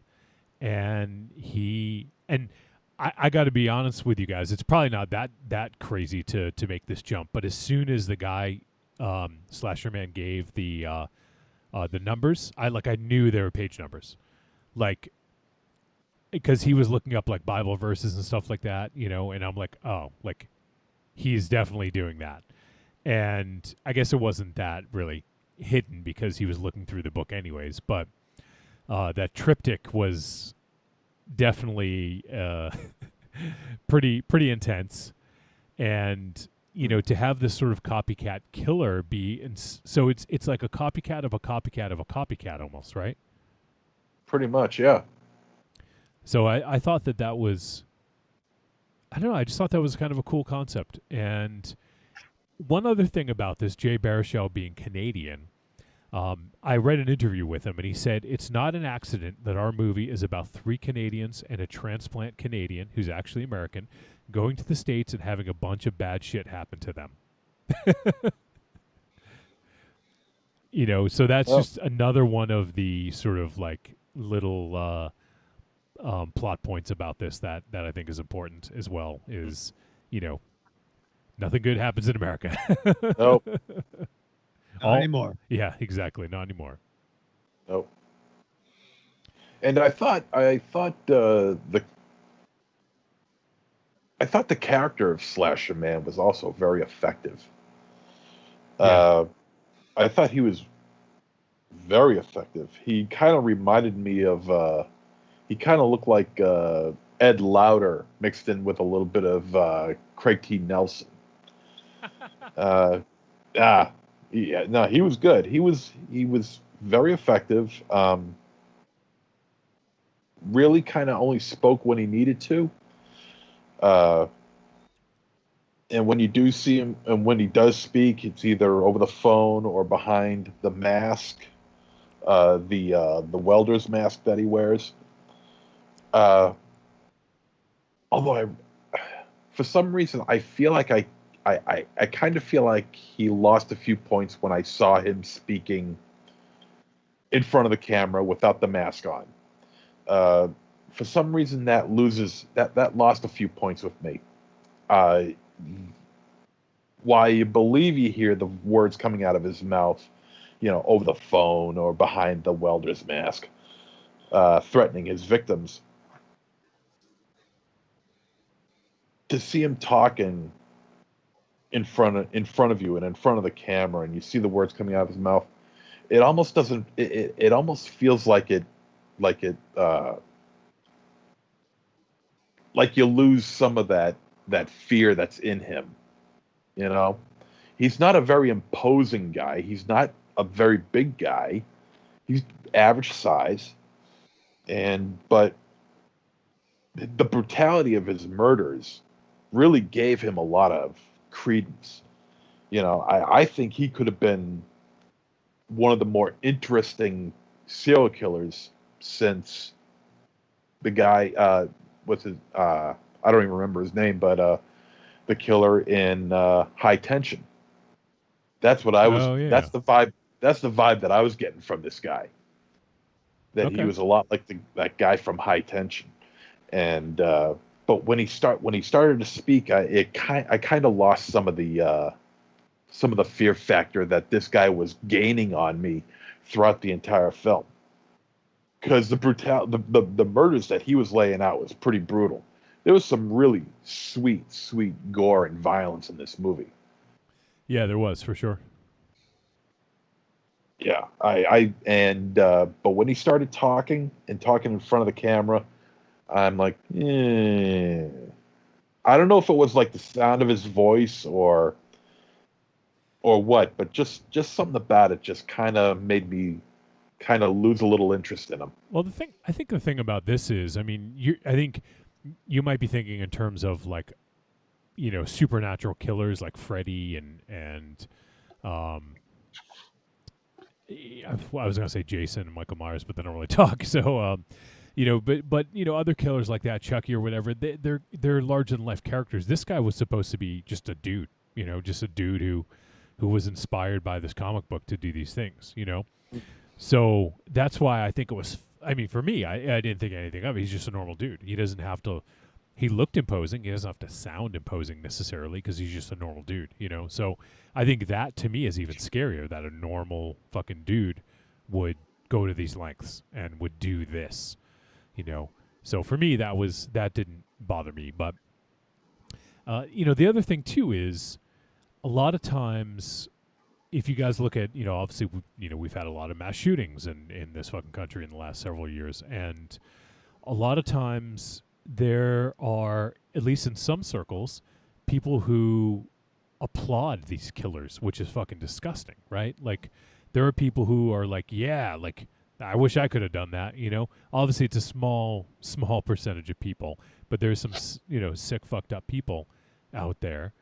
And, so there's always this sort of like martyrism or making a hero out of these people. And that's why a lot of times they don't say the person's name or show them, because that's just giving them a platform to be famous in a sense, And that's what some of these people want. That's all they want, is just to have their name on the news and their picture blazing across newspapers everywhere. And that to them is a success, And I thought that was an interesting spin on the original Slasher Man, if you will.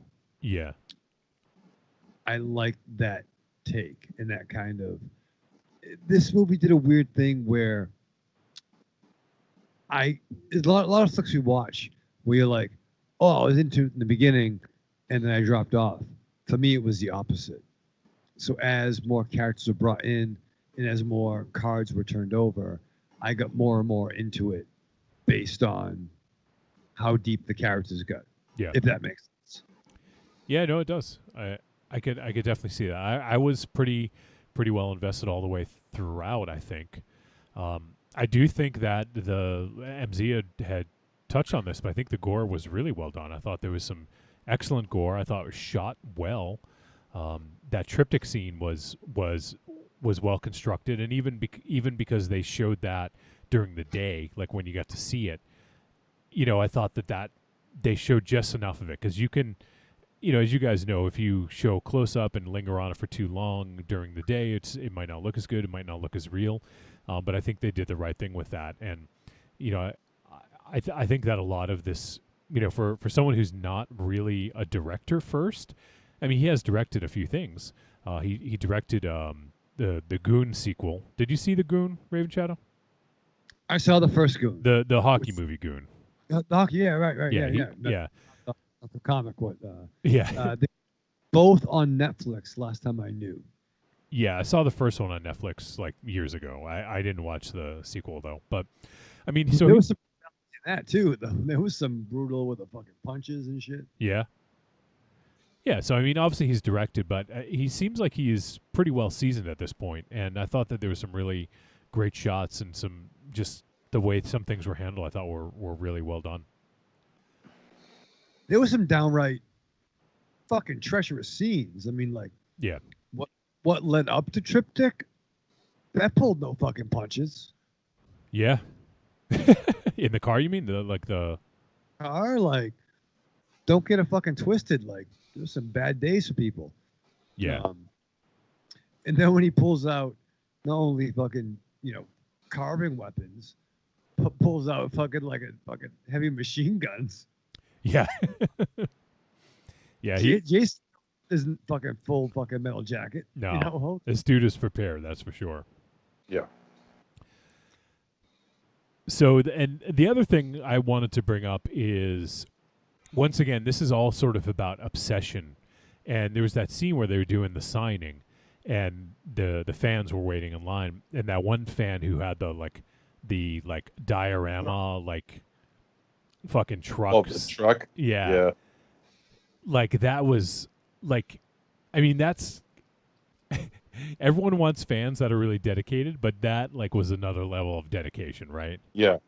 Because he was like, Slasher Man is my everything. Yeah. I mean, you gotta have a pretty empty fucking life to say that that's your everything. MZ, I love you so much, but goddamn, you're one of those guys in that line, right? I thought of you with him.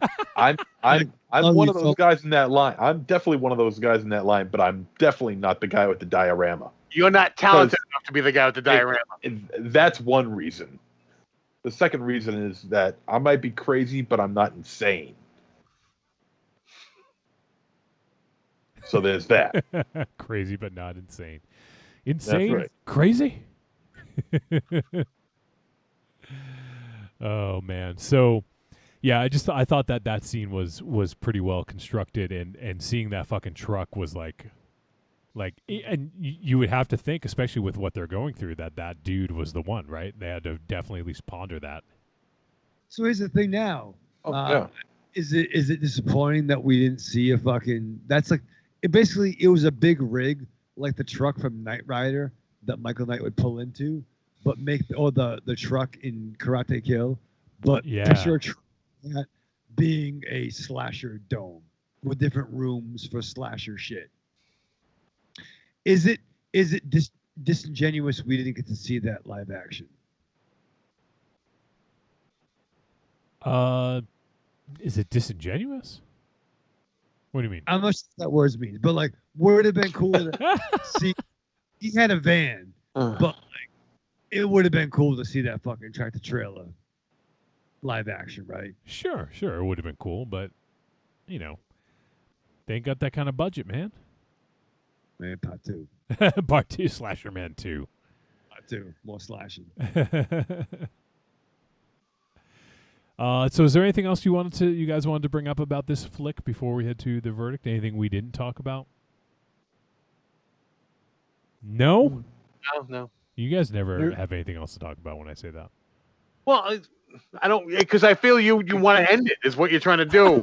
Yeah. Well, and anything else that we want to add, we could just put in our. True. All right, let's do the verdict. Trick or treat, baby. I wonder if people would say you're a trick or a treat. Trick or treat, motherfucker. All right, it is verdict time. We're going to let you know whether random acts of violence was a trick or a treat. Any final thoughts we may have. And I'm actually curious to start with MZ. And I want, MZ, I know you watched this 2 weeks ago, and then you watched it again this week. So how did your thoughts change, and what do you think? Well, we talked about it a little bit while we were doing our review and talking about the giallo style, and that was portrayed during the night scenes. Like I said, I thought the night scenes was so much better than the daytime scenes. He's talking too loud, folks. So fuck me sideways. Shut the fuck up, you cocksuckers. You're actually not talking loud.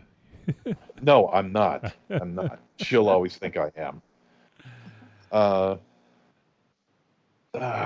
she fucked me up. Quiet. Yeah, I know, right? Right. You're keeping the squash up. Yeah. Someone kill me. Slasher Man will. Yeah.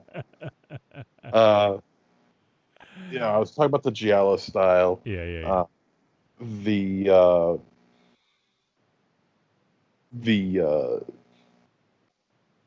Yeah, you're fucked. The voice.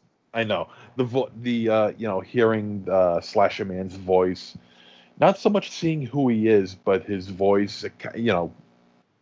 Hearing this guy talk, it kind of lowered lowered my my thoughts on the character.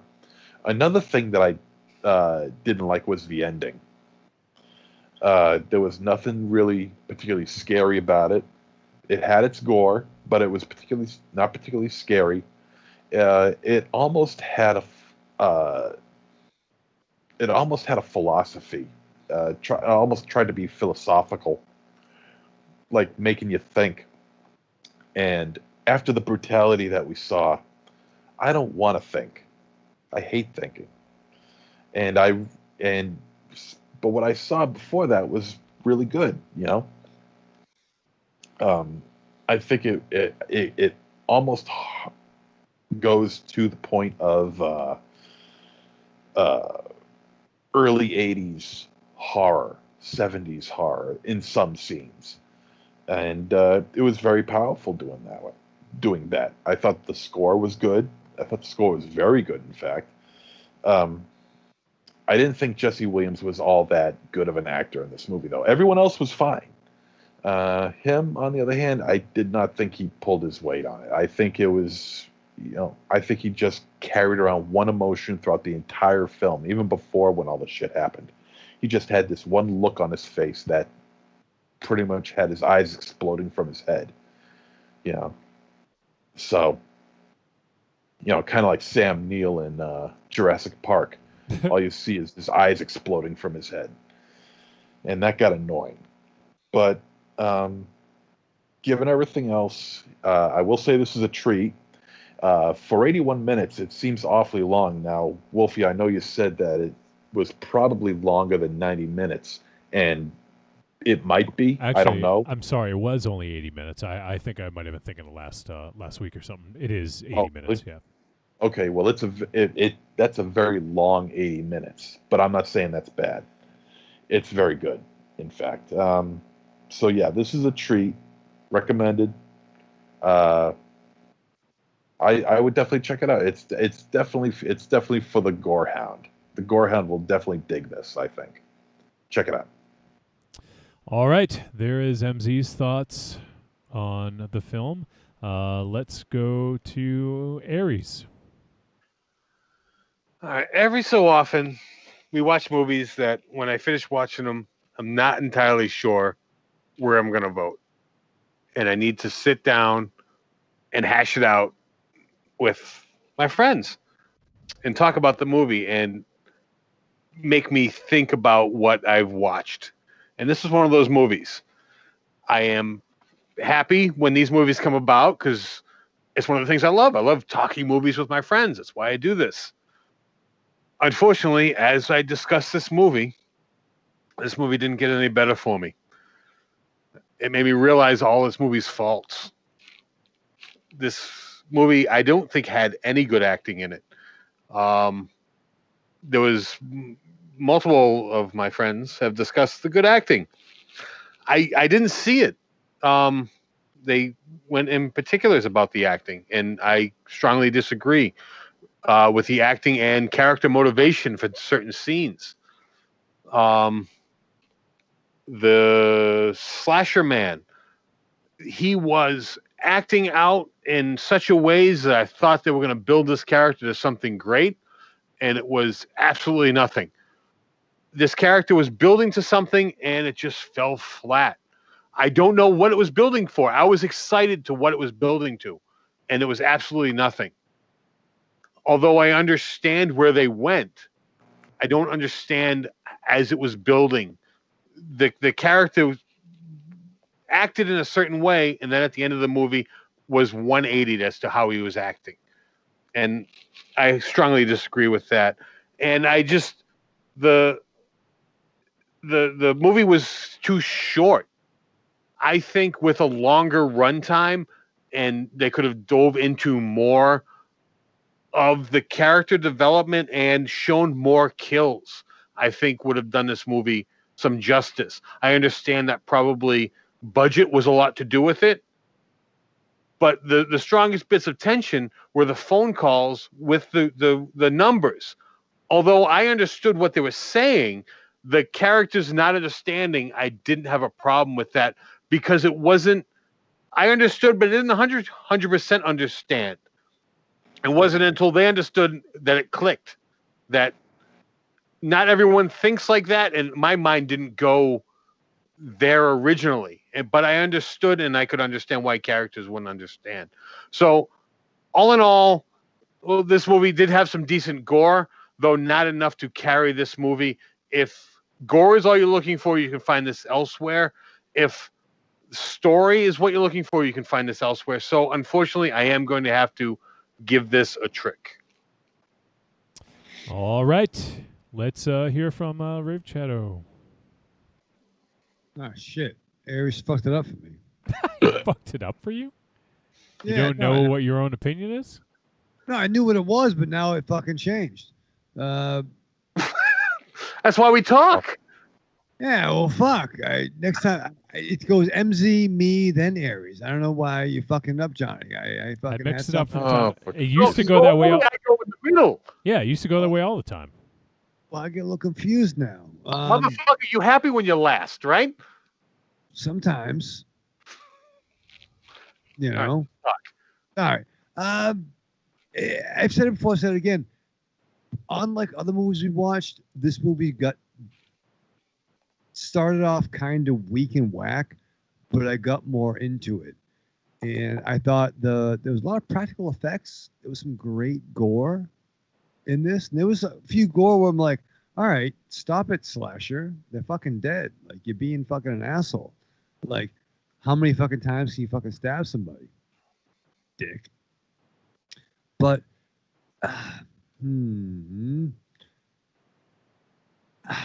shit. I did like this. I did. And I don't want to spoil certain things, but there's certain denouement, then there's some flashbacks, some shit that kind of makes sense in a weird universe such as this.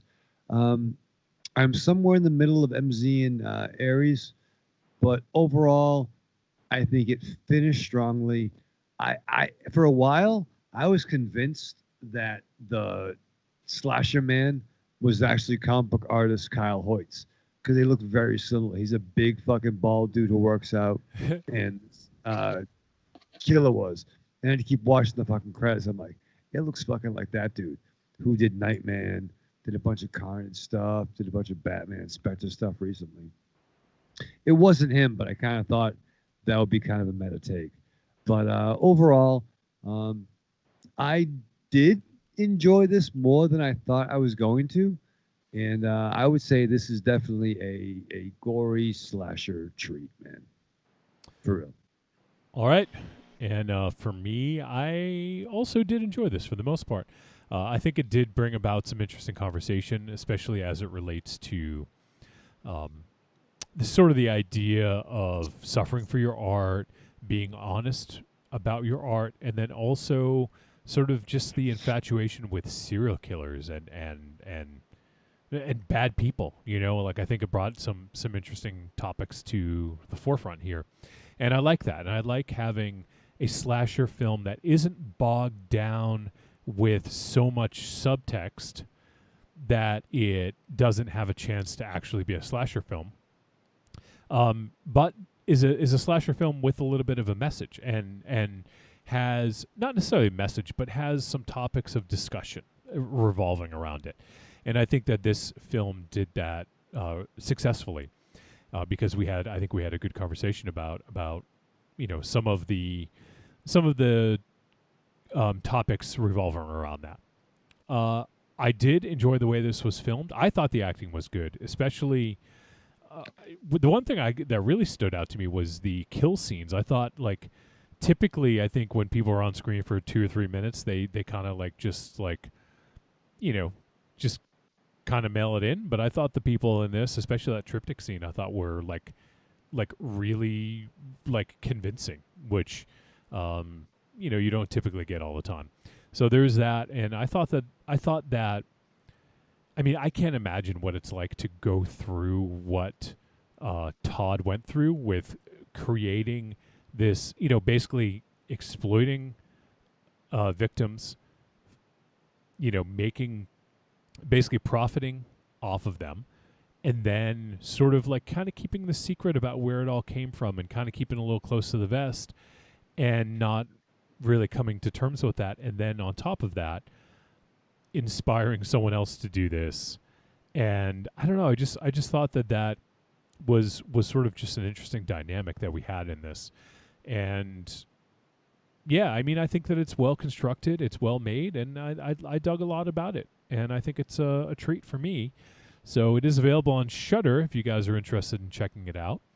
And I'm definitely going to be curious to see what Jay Baruchel does from here on out. Obviously, he was on my radar as sort of like a comedic actor prior to this, but I think he brought it, and I think he showed me something kind of unexpected that I didn't necessarily expect to see. So yeah. So this is a treat for me. I dug it. And that is going to do it for our discussion of Random Acts of Violence. And although, honestly, I guess one of my critiques is I think the movie would have been better called Slasher Man. Random Acts of Violence is just such a generic title, even though I know that's the comic it was based on of the same name. So I get keeping it, but I just feel like it's so generic. It doesn't really tell you anything, you know? Well, and also that the fact that nothing is random in the movie. Right. Well, Yeah. it's referring to the almost like the punchline of the movie, which is another reason I don't like it, because the punchline of the movie is I mean, it's reciprocal. Yeah. I mean, it's you don't need that punchline if the title isn't that. Like, you could eliminate it. It sounds like it should be part of an anthology. Sounds like it's a great title for an anthology. Yeah, I agree with that. Yes. Yeah, I would agree with that as well. I think that and granted, I don't know how popular the graphic novel was, so maybe it makes sense to keep the title. But I more have a bone to pick with the original title of the graphic novel, because I guess as a graphic novel maybe it works better, because that's kind of a weird title for a graphic novel, right? Like typically it's like, the comic book character's name or something like that, But to have a graphic novel called Random Acts of Violence is like, okay, maybe. So I guess I get that. It makes more sense as a graphic novel title to me, but as a movie title, it's just so generic, And actually, I mean, I can see the poster art for it, and if the graphic novel was anything like that poster art, where violence is the only word that I can understand from the image I'm seeing, that is definitely eye-catching and going to draw in the crowd you want. Yeah. Yeah, definitely. I could see that. So just a minor gripe, not a big deal. So, all right, well, that is going to do it for our discussion of Random Acts of Violence. Now, next week, we're actually going to... So this film was recommended to us for the Monster Piece Theater, but it actually was on our radar already. So Carlitos is going to get his wish and have us talk about a film that he was interested in. And the name of that film is Sputnik. And this is a unrated 1 hour, 53-minute film. It's a drama, sci-fi horror, and it is from Estonia. It's an Estonian sci-fi horror, I guess you could say. So I guess it's I think it's in Russian. But oh no, I'm sorry. It was initially released in Estonia. It's not an Estonian film. It's a Russian film. So my apologies. I read the information wrong. But the synopsis, pretty simple. The lone survivor of an enigmatic spaceship incident hasn't returned back home alone. Hiding inside his body is a dangerous creature. That sounds familiar. I'd never heard of that before. So we will check out Sputnik next week. I believe, let me just double check, make sure it's available everywhere. If not, I think it's coming out in the next few days if it's not already available. Let's see, what do I have here for a release date? I don't think I wrote down the release. It's already out. So let me just double check I'll check Amazon. That's usually the one that has almost everything.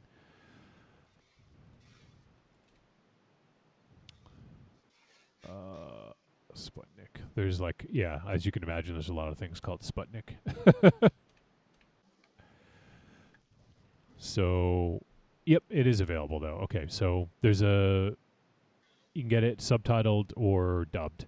It looks like, and it is available on Amazon Prime for sure. So you can give it a look, and if you want to play along at home, check it out and let us know what you think. Podcast at trickortreatradio.com. So we will do that next week. We'll be talking about Sputnik. All right, so we have one voice message. While I get that ready, does anyone have any stories to tell that they forgot to tell earlier, or anything they want to talk about while I get the voice message ready?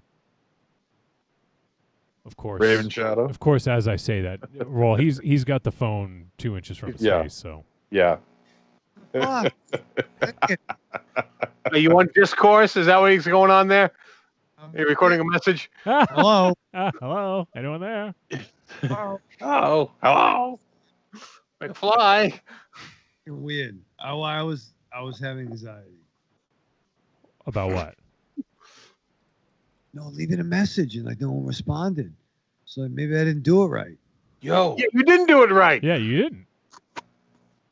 Well, we're gonna have some kind of in service. Some in service? Yeah, What are you talking about? an in service. What are you talking about? I'll ask it again. Yeah, just saying the word again doesn't help. Yeah. Yeah. We can figure out how to work the app. Yeah, but that's not up how to it you. works. Uh, It doesn't work that way. You don't record. It's a voice chat channel. Corny. Who the fuck knows that? Everyone but you. Oh my Well, god. And who are you looking at with that one? Yeah. yeah. Is Corny out the window? Is Corny out the window? I wish he was. Is Corny waiting for you outside? I would let him in like he was like a Alabama fucking. Who was the guy with the Captain Hook? Peter Pan. I would let him in. And I would be his like skinny, 6 foot tall, hairy Wendy. Oh my god. Is that weird? Yes. Alabama and Peter Pan. Yeah. And you're a hairy Wendy. Yes, that's very weird. All right, that's weird. Yes. All right, can we delete that? What, that message you No. just left?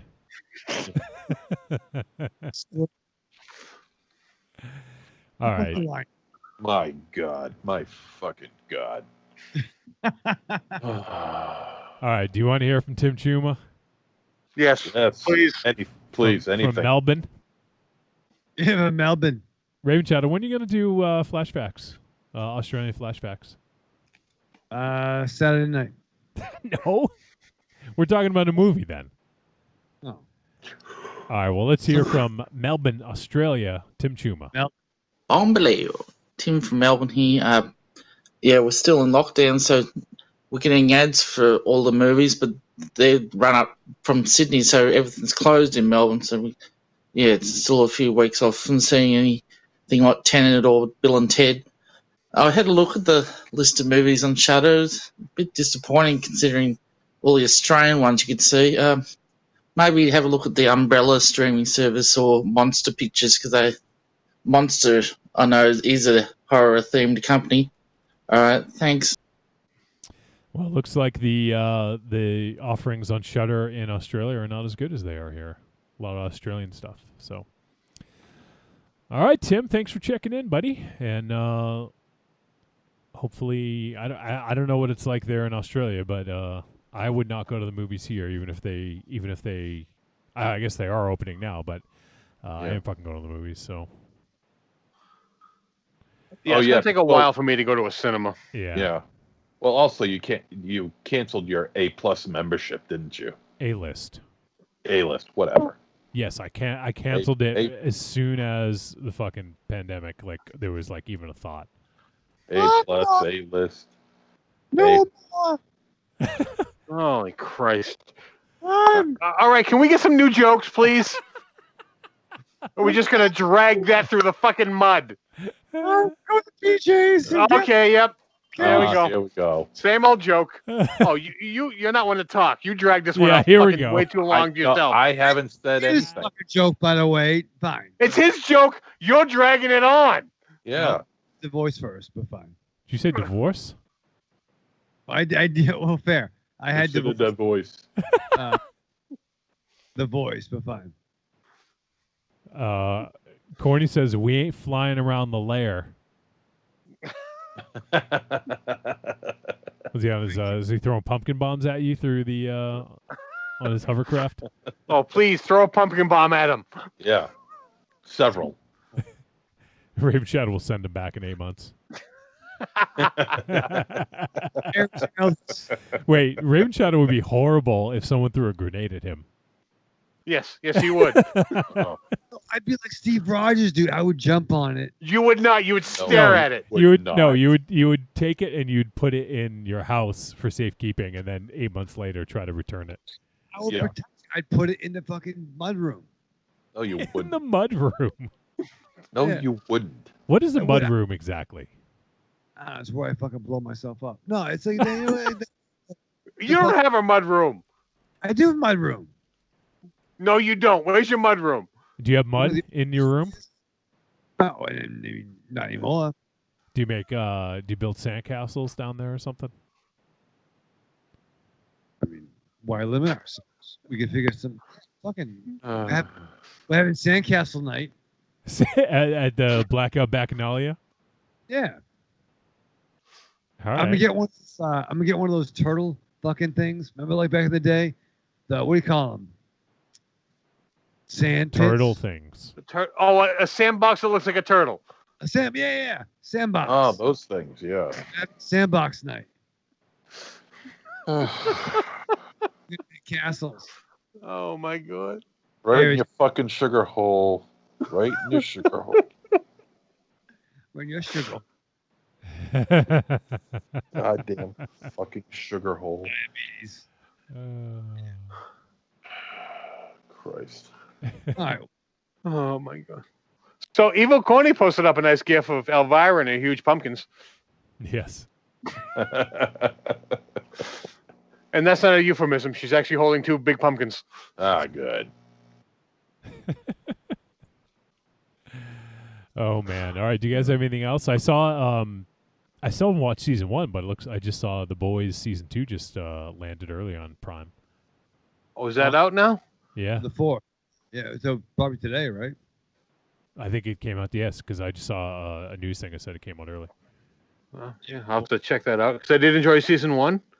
Oh, it was dope. Yeah. I recently discovered Cobra Kai because that dropped on Netflix. I watched one episode of that. Discovered it. You and MZ both. I double tapped that shit like 2 years ago. Hey! It was on YouTube, and I don't have that. It just dropped on Netflix, and I'm proud of myself that I actually discovered it within a week of it dropping. Well, I don't. I have, watched. I, No, didn't I have, watched it on YouTube. I didn't have YouTube Red either. I got the free trial. Well, you know what? I thought about that, but I would forget and get fucking charged, so I'm not doing that. Yeah. I watched the first 2 episodes as well. On YouTube. Yeah. I watched the first 2 episodes as well. I just watched 1. That's all I had time for. So you watched the first episode of season 1 then, Aries? Yes. And MZ, you watched the whole first season, right? I finished up watching season 1 yesterday. Jesus Christ! It's only been out for like 2 days. Oh, I don't know, maybe longer. I don't know. It's been out a week, I think. It's week. It's the #1 show in America right now, technically. I guess, which is like kind of crazy. It's like, that just goes to show you that nobody saw it on YouTube. So yeah, look at me. I'm on the cutting edge for once in my life. You're a trendsetter. No, it's awesome. It's awesome. Who's your favorite character, MZ? Hawk. Hawk is fucking awesome, man. Raven Shadow, have you seen it? I have not. I really want to. There were some things going on. Oh my God! I'm not looking for an excuse. I just asked if you saw just it. a simple yes or no. Yeah. Your fucking story. There's like some, a million TV shows out there. It doesn't always need to be a story. But he's like a little kid explaining to his parents why he didn't do something. Raven Is Shadow, this going to be entertaining to anyone but you? Raven Shadow, did you mow the lawn? No, but aliens came down. Blah blah blah blah. Is your story going to be entertaining to anyone but you? Yeah. Yeah. All right, let's hear it. Let's hear this entertaining story. Why didn't you watch it? Yeah, I can't wait to hear this. No, I'm not. We ain't going there. This is some fucking bonus content. But when it dropped, I was going through some problem, and I didn't want to fucking think about things that I didn't fucking think about. So, what? What? You don't want to think about some things you didn't want to think about. Right. But now that thing's removed, it's on a different platform. I think now's the time that I can embrace the Cobra Kai. Let me ask you something, Raven Shuttle. Let me ask you something. Don't say too loud. When you drive into work, do you park in the handicap spot? Oh my god! I have my own spot. Oh, so it is the handicap spot. Listen. Wait. Would Loomis park in your spot, Raven Shadow? That pissed somebody off. Stuck in MZ, I could not believe you couldn't get past Loomis parking the fucking handicap spot. I think it's an issue. What kind of a doctor parks in the handicap spot? Every asshole doctor around. Yeah. Probably a really good one. Yeah. So The Boys is out. It dropped a day early, I guess. Oh yeah, that's where we were going with that. Yeah. But then it's okay to talk about Cobra Kai. I mean, I did enjoy Boys season 1. It was very good. I haven't seen it. Johnny, it's one of the few, much like movie Blade, it's one of the few adaptations that improves upon the source material. Yeah, I've never read the comic, so for me, I'm completely, would go in completely cold. I mean, I would hazard to say that season 1 is a hard watch. There are some things in there that are just disturbing. Oh, then you have no idea what the book makes that. Oh no, I read the book too, but to see him on screen, like it's just like, okay, I need to take a week off from that. Like just there's just there is some disturbing stuff in the first season, but it is very good. I recommend anyone that can handle things to watch it. All right. Hope you can handle your things. Yeah. Yeah. Hey, I mean, you know what? If you listen to this fucking podcast, you can handle things, so check it out. I would say the first trade of The Boys is brilliant. It just jumps the shark immediately after, for my money, the comic. But I love the first trade. I love the first season of the show, and I'm psyched about what they're going to do next. Do you think they'll jump the shark in the show? No, I think the show is better than the book. Well, from what I've seen in the trailer, they're going to jump the whale. Oh shit! You see the trailer? The whale on the boat? Like No. a lead balloon. Yep. Sorry, like a Led Zeppelin. I finished up watching the documentary of High Score. Oh yeah, how was it? It's good. It's good. It's very thorough. It goes all the way from the early days of like Pong and shit like that to what did they get up to?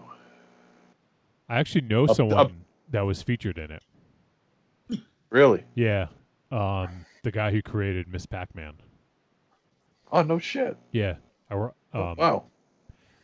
I knew him in a previous life, I guess I'll say. But yeah.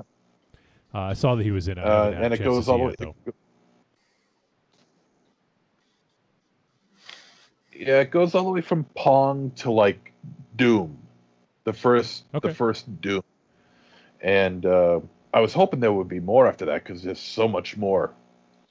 Season 2, I'm sure. Video games. Let's hope.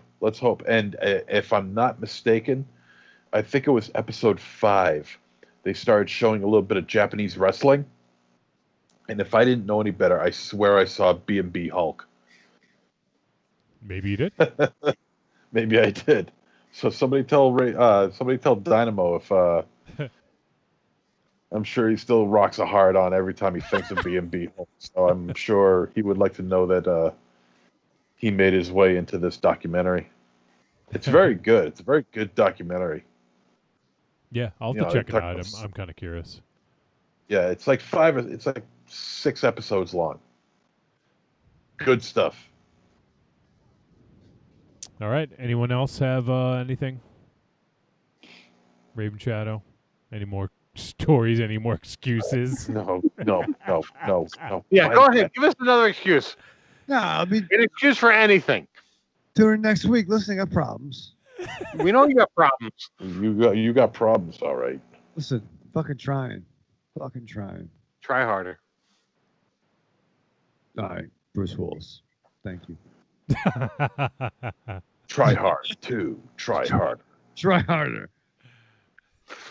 I mean, why'd you help me? Why don't you help yourself? There you go. You want me to teach you how to learn, Raven Shadow? No, fine. I'm trying. All right, so just to wrap things up here, on Saturday, September 5th, hopefully you guys are hearing this before it happens, we are doing the first ever Monsterpiece Theater Movie Club. You have to be a Patreon supporter, you have to be either a Hunter or Terminator, and you can join us on our Discord community. There's a voice chat. Everyone will be popping into that. Just pop into that voice chat room, and that's what we'll be talking. We'll be having like about an hour conversation about the film Host, which is available on Shudder. If you don't have Shudder and you want to watch it, just go ahead and get a trial. If you've never gotten a trial before, there's I think 7-day trials out there, and you can give it a watch and talk about with us. So that should be a good time. And we're also going to put out the September Patreon episode it'll be up by this weekend. And I think that's it. And next week, as I mentioned, we will be doing the film Sputnik, which is available on VOD now, if you guys want to watch that. And that's it. So why don't we say goodbye, starting with MZ. Arrivederci, douchebags. Aries. Farewell until next time. Raven Shadow. Live fast, love hard, survive with your mask on. All right, well, that is going to do it for episode 423 of Trick or Treat Radio. We appreciate everyone tuning in live. Appreciate Tim Chuma taking the time to leave us a voice message this week. And also everyone that's going to check out the podcast, and also everyone that's going to join us for the Monsterpiece Theater Movie Club. Should be fun. I'm looking forward to that. So hopefully, I know this is short notice. We'll get the next one. We'll plan a little bit. We'll have a little more time to plan, and we'll do a vote for you guys to vote on which movie we do for that. And I got some other ideas about how to do it, but it just will take a little bit of time to figure it out. Might be able to kind of watch it together. We'll see. We'll see what's available to us with the technology, and we'll try something out. So, well, that is going to do it for this episode, and we'll see you guys next week. So stay safe out there, and don't go to the movies. Or if you do, wear a fucking mask. See you.